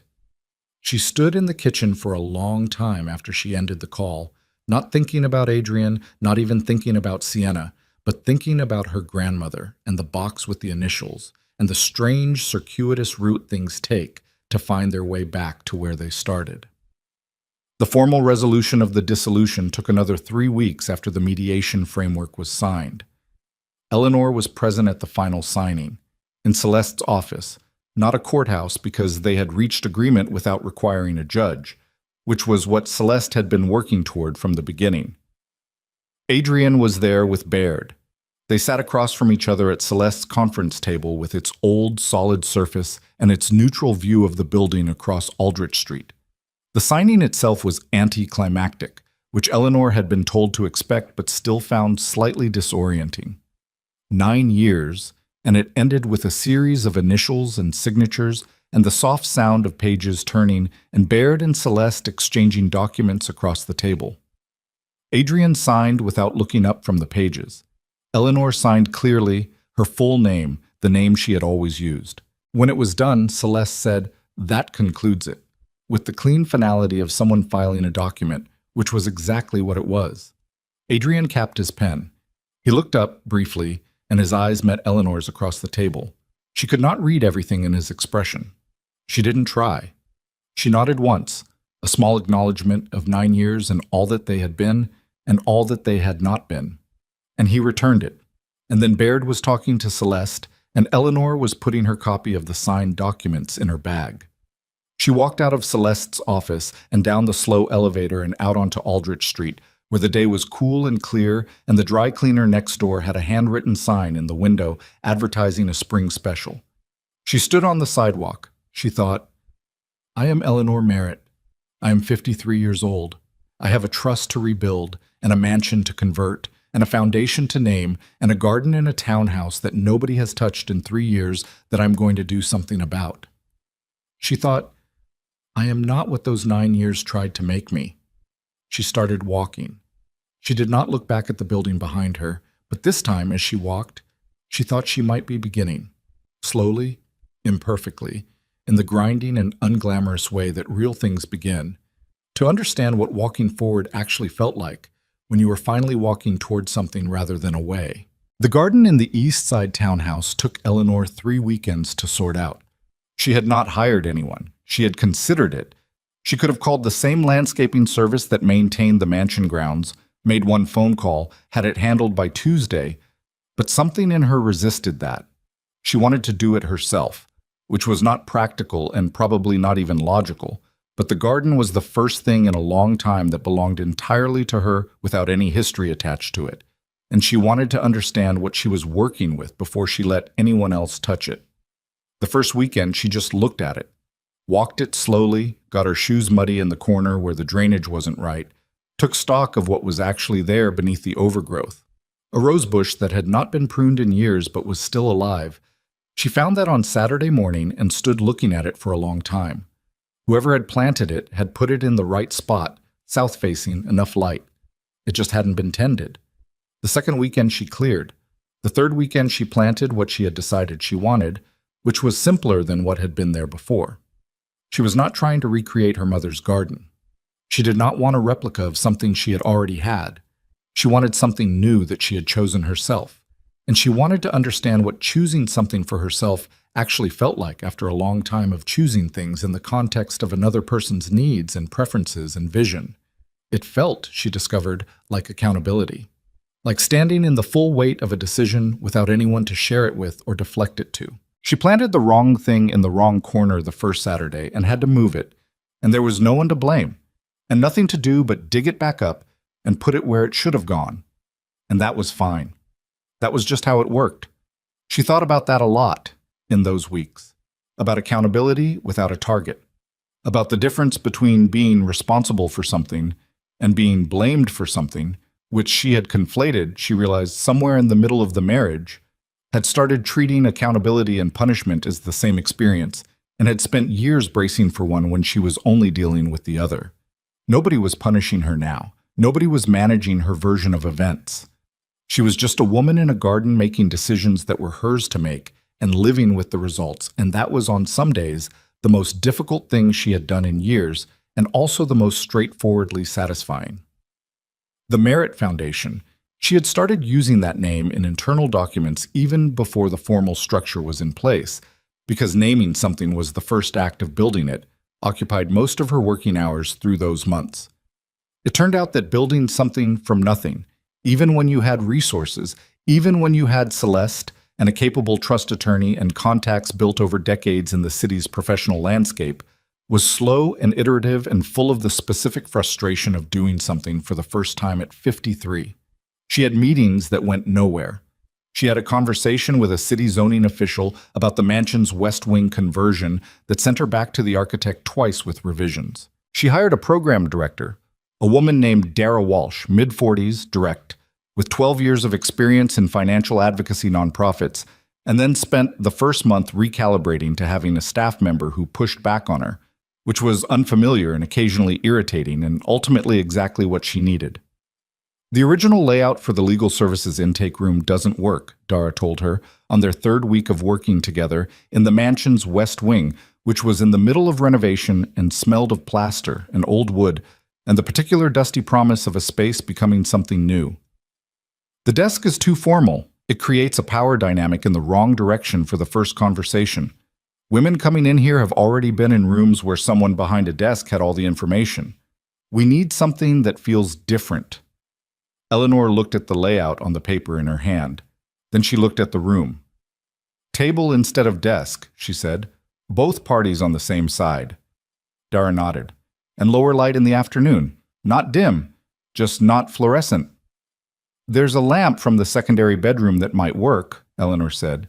It was my mother's. Dara looked at her. Not sentimentally. Practically. If it's the right scale, yes. Eleanor liked that. The practicality of it. She had spent years in rooms where sentiment was performed rather than felt, and practicality was disguised as wisdom, and she had learned to appreciate the reverse, genuine practicality and sentiment that arrived without announcement. The West Suite renovation was the last thing she approved. She had been deliberate about that, saving it, letting the other rooms take shape around it before she decided what it would become. She knew she didn't want it to be the place she lived. She was staying in the East Side townhouse longer than she'd originally planned, and she had started to understand that the reason she was staying was not inertia, but genuine preference. She liked the smaller space. She liked the garden she was building. She liked the anonymity of a street where nobody associated her name with anything except the name on her mailbox. The West Suite, she decided, would become the primary meeting room for the Foundation's board. Not a conference room exactly, but a space where the work of governance happened. She wanted the east-facing window preserved. She wanted the morning light maintained. She worked with the architect on a layout that kept the room's proportions and replaced none of the original woodwork. They sourced a table that was appropriate to the scale. She found an armchair, not the same one from her childhood, which was long gone, but one that occupied the same corner in the same relationship to the window. And she put it there because she wanted there to be a place in this room where someone could sit and look at the morning light without having to do anything with it. The writing desk went in there too, once Sienna had returned it. Celeste's office had handled the logistics, and the desk had arrived in a delivery van on a Tuesday morning, wrapped carefully, with a short handwritten note that said only, "I hope it finds its right place." Eleanor had read the note once, put it away, and helped the delivery men carry the desk up the stairs herself. It was heavier than she remembered. She put it under the east window. It looked, in that spot, exactly right. Not because it belonged to the past, but because it belonged to the room, which was hers now in a different sense than it had been before. Not just inherited, but decided. Chosen. Built into something new without erasing what it had been. She stood in that room for a long time on the afternoon the desk arrived, with the renovation work still happening 2 rooms over and the sound of tools and the smell of fresh plaster in the air, and she let herself feel the full, complicated texture of what this space had been and what it was becoming. The grief was there. She didn't push it away. Her mother had sat at that desk. Eleanor had sat in the armchair as a child and watched her. Those things were real, and they didn't disappear because she was doing something new with the room. They were part of the foundation. She thought, everything I am building now is built on something. That's not a weakness, that's just what building means. The Merit Foundation opened formally on a Friday in early spring, with an event that Eleanor had insisted be small.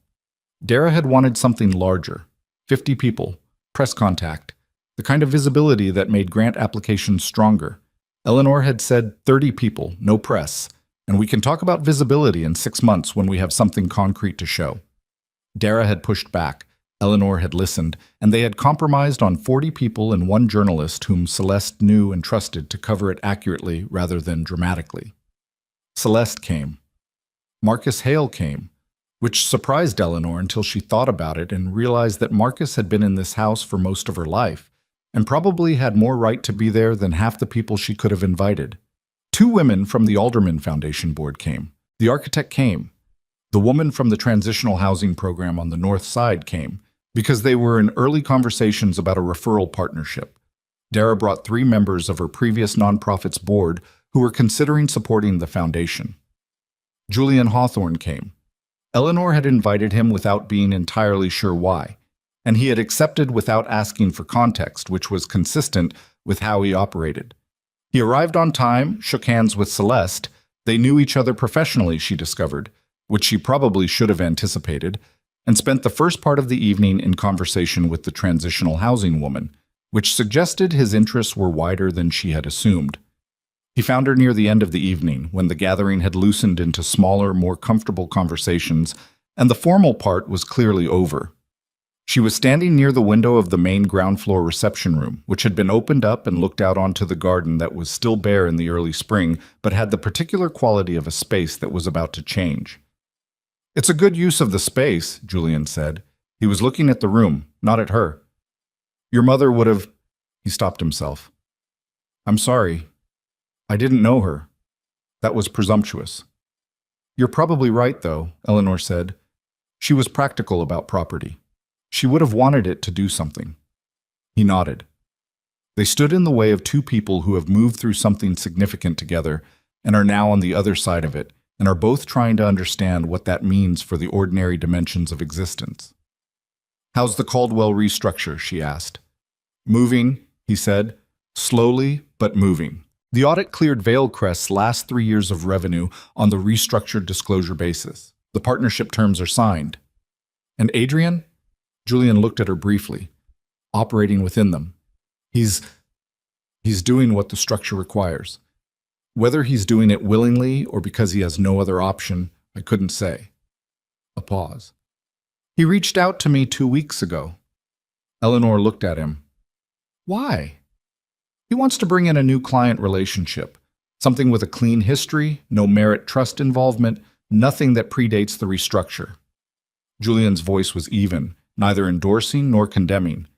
"He wanted to know if I'd be willing to take the call." "What did you say?" "I said I'd consider it based on the merits of the proposal." He paused. "He's going to have to build something from a place that's actually his. He seemed to consider the word, that's either going to make him better at it, or it's going to be very difficult for him. Possibly both." Eleanor thought about Adrian in the anteroom at the mediation. "I built real things." She thought about the tired quality of him at the signing table, the pen capping without looking up. "I hope it makes him better," she said. She meant it, which was not complicated for her, though she understood it might look complicated from the outside. She did not wish him ill. She had never wished him ill.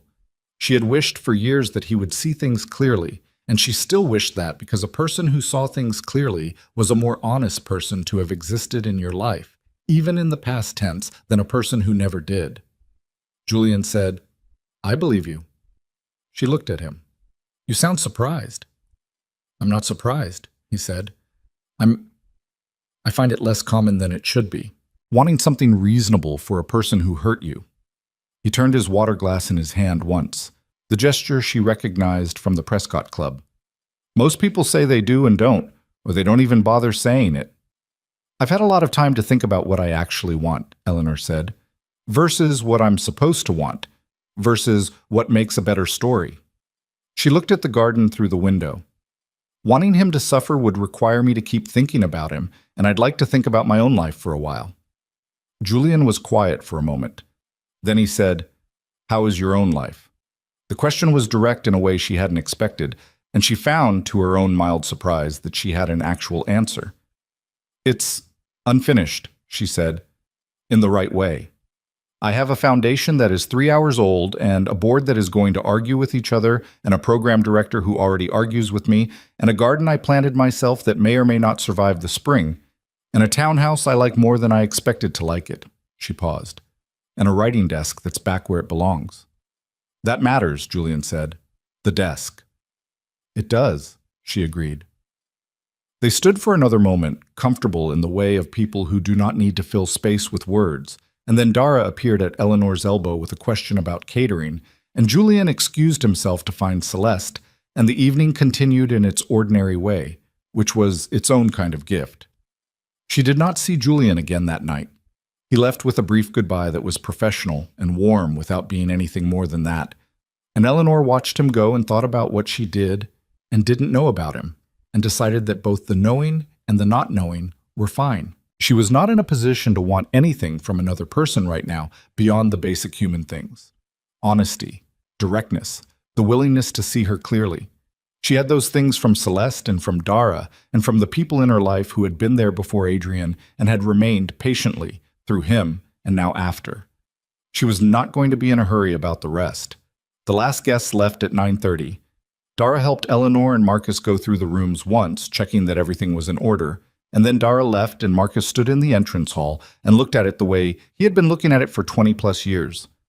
"It's good, Mrs. Merritt," he said, not effusively, just with the specific weight of someone saying something true. "Thank you, Marcus," she said. He put his coat on and left, and Eleanor stood alone in the entrance hall of the Merritt mansion for the first time in months. The house was quiet around her in the way it always had been quiet, with its own particular sounds, the settling, the wind in the trees along the private lane, the faint creak of old wood that she had known her whole life. It was different, standing in it now. Not worse. Not better in the simple sense, just genuinely different. She was a different person standing in it than she had been the last time she'd stood here, which was the night Adrian walked through the door with Sienna Rowe's hand in the crook of his elbow and divorce papers in his jacket pocket. She thought about that night. She thought about the silence she had let herself fall into while Adrian expected her to break. She thought about this 11 pages she had written at the kitchen table, and Celeste's voice saying, "I'll file at 8:15, and Julian's even voice on the phone saying, "I remember," and the Greystone ballroom, and the 4 seconds of Adrian's assembled face, and Margaret Caldwell's direct eyes, and Sienna's careful voice on the phone saying, "I didn't know." She thought about her mother. She thought about patience, not as a virtue she had practiced, because she had not always practiced it gracefully. She had been frustrated and sometimes quietly furious, and had made choices during the marriage that she would make differently now. Choices about what she said and what she swallowed and what she excused in the name of keeping things smooth. She was not going to perform retrospective perfection about any of that. But she thought about what patience had actually protected underneath everything. It had protected her capacity to think clearly. It had protected her values, which had not bent even when it would have been much easier to bend them. It had protected the part of her that knew, even at the worst of the marriage, that she was more than what she was being allowed to be. She had not given that away, even when a great deal of other things were given or taken. That was not small. She had always thought of patience as the thing that cost you, the expense of waiting, the price of not acting when everything in you wanted to move. She was starting to understand it differently. Patience was what she had used to stay herself, when the easier path would have been to dissolve into the shape of someone else's life and call it compromise. And now she had a foundation with her name on it, a garden she'd planted with her own hands, a writing desk under a window that let in the morning light, a life that was hers, genuinely, structurally, legally, fundamentally hers, without asterisk or condition.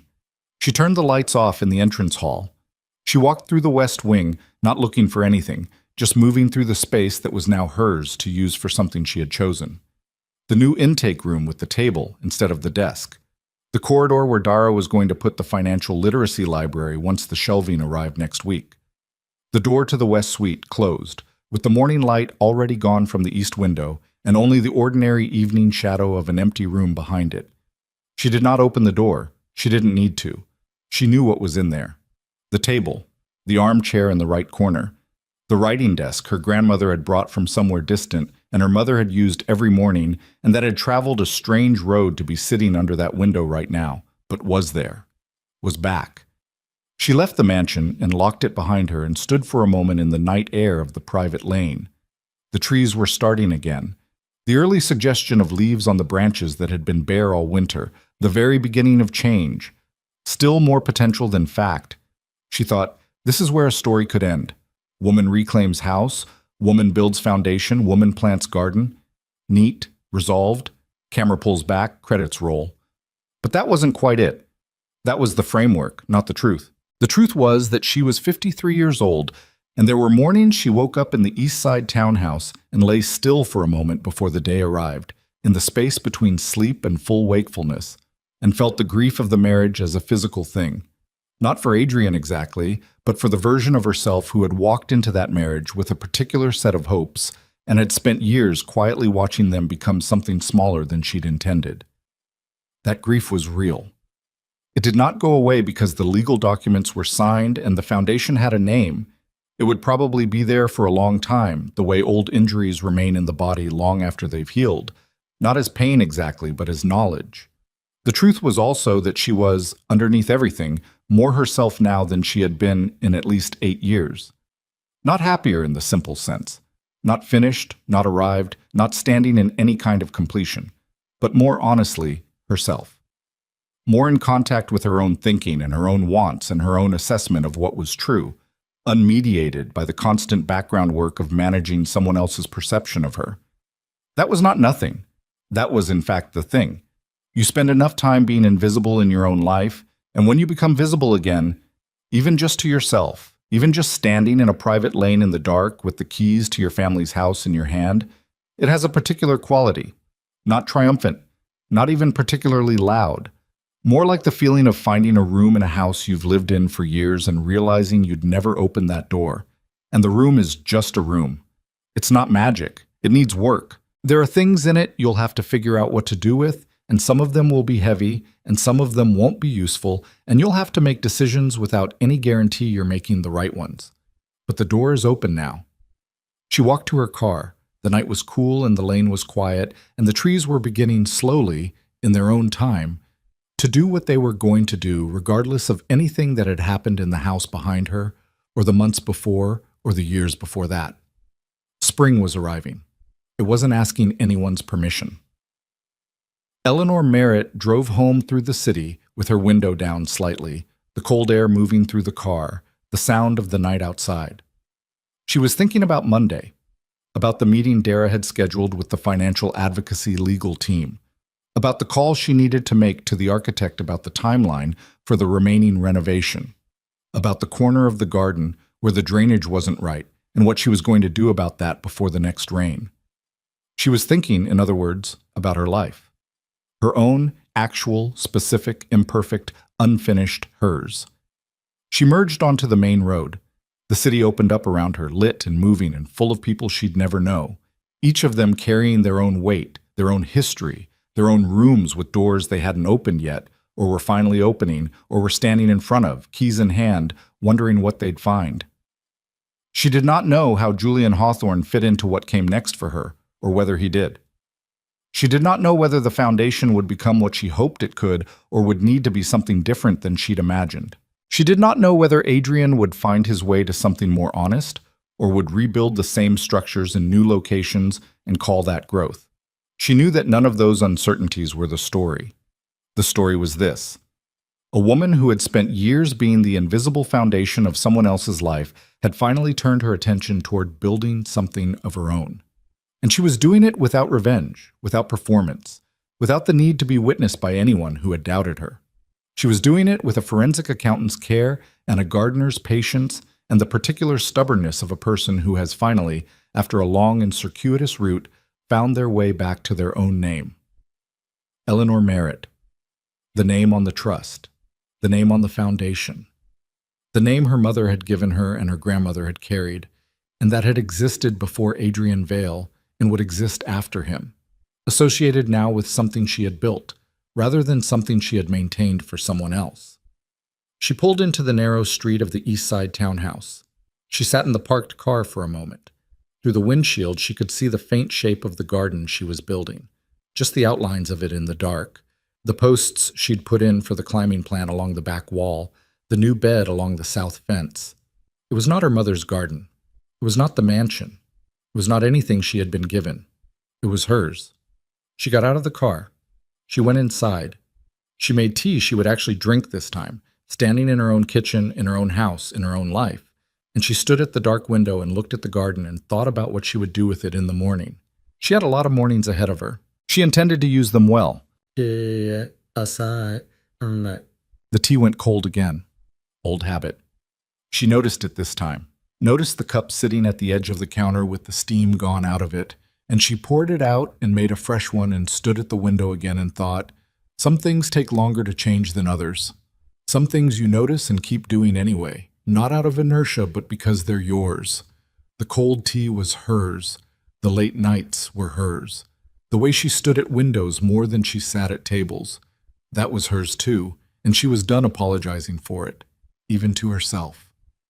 Spring came the way it always does in this city, reluctantly at first, then with sudden, almost aggressive commitment. The trees on the private lane went from bare to fully leafed in what felt like 2 weeks. The rosebush in the east side garden survived, which Eleanor noted with a satisfaction disproportionate to the event. She told Dara about it one morning, which was perhaps not a strictly professional conversation, and Dara looked at her and said, "That's the one you didn't plant?" And Eleanor said, "The one that was already there, like," and Dara said, "Those are always the ones," and went back to the intake form she was revising, and Eleanor thought about that for the rest of the day. The Foundation's first formal client came in on a Wednesday in April. Eleanor was not in the building.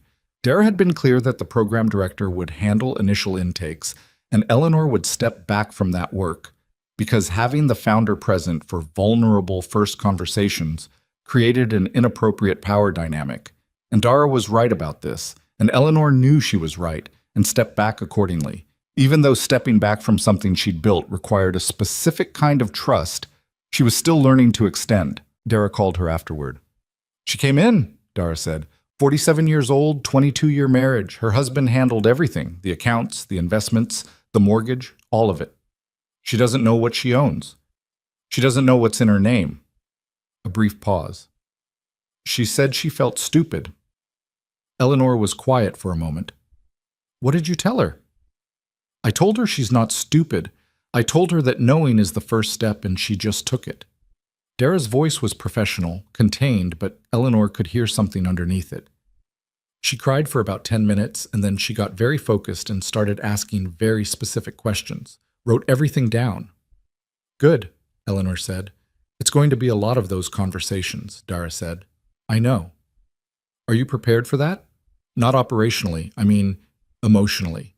Hearing versions of it regularly." Eleanor thought about the entrance hall on the night Adrian walked in, the silence in her own chest, the specific quality of standing in a space you know is yours and feeling invisible in it anyway. "Yes," she said, "I think that's exactly why I'm doing this." She met the woman herself 3 weeks later at a small group workshop Dara had organized.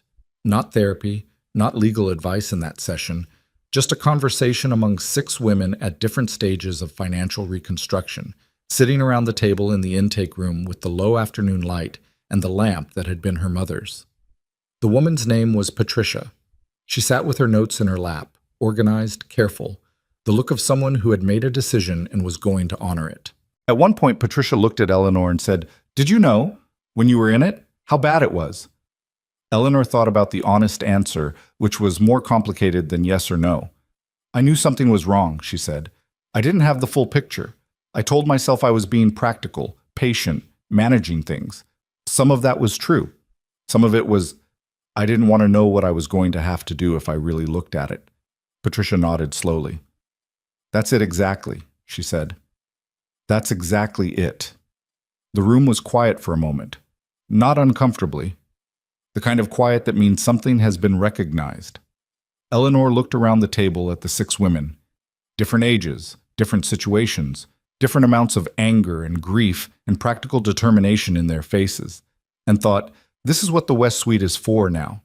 Not this room specifically, but this particular kind of honest accounting that women have been doing privately, alone, in kitchens at 4 in the morning, for as long as there have been kitchens and 4 in the mornings.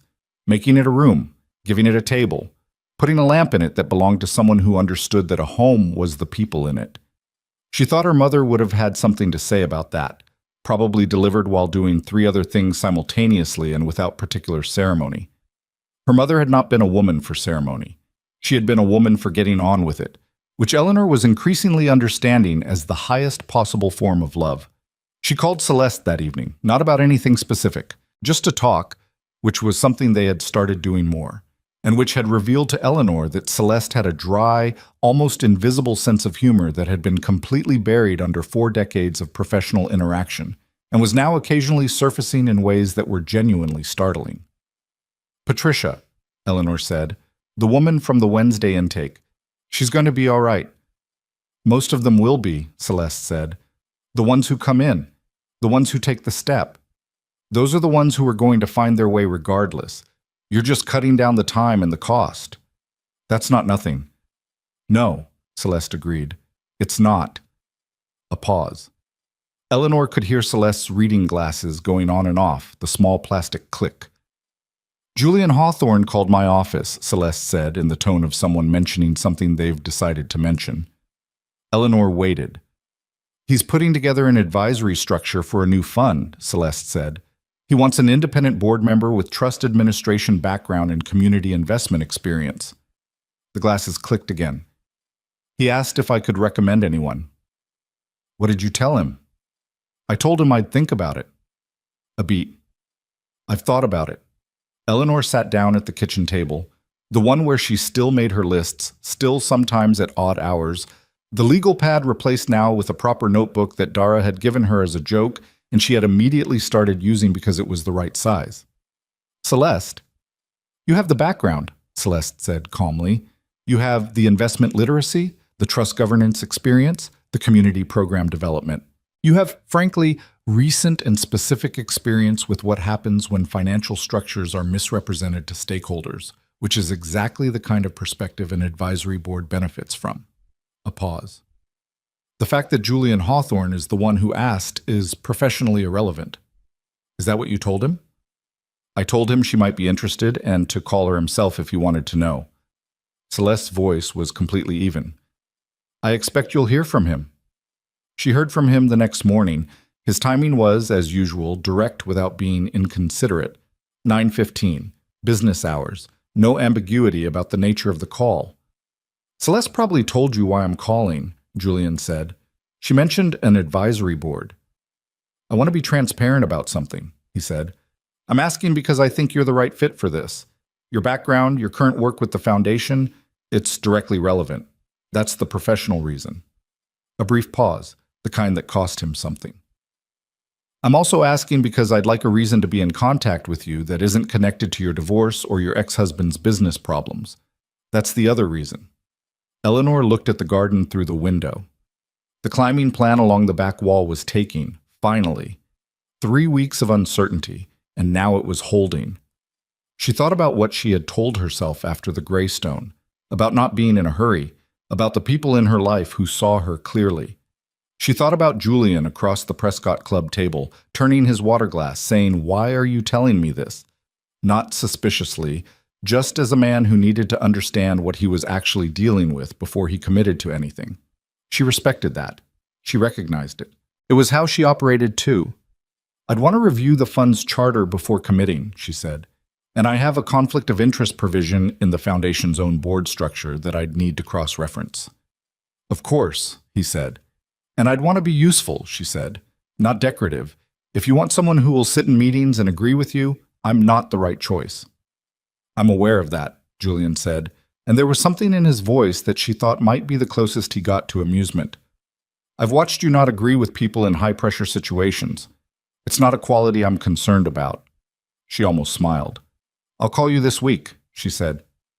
I'll wait to hear from you, he said, and ended the call without embellishment, which was, she had decided, one of his better qualities. She sat at the table for a moment afterward. She was not going to make it into something it wasn't. She was not going to project forward into a story she hadn't lived yet. She was 53 years old, and she had just finished the most difficult year of her adult life, and she was in the earliest stages of building something she actually believed in. And whatever Julian Hawthorne was or could be, he was going to have to exist in the actual present rather than in the safe abstraction of possibility. She opened her notebook, wrote the date at the top of the page, wrote Hawthorne Fund, Review Charter, Conflict check, call by Thursday.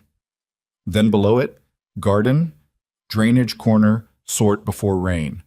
Then below that, because she had started doing this, because she had decided it was worth doing, a single line that was not a task.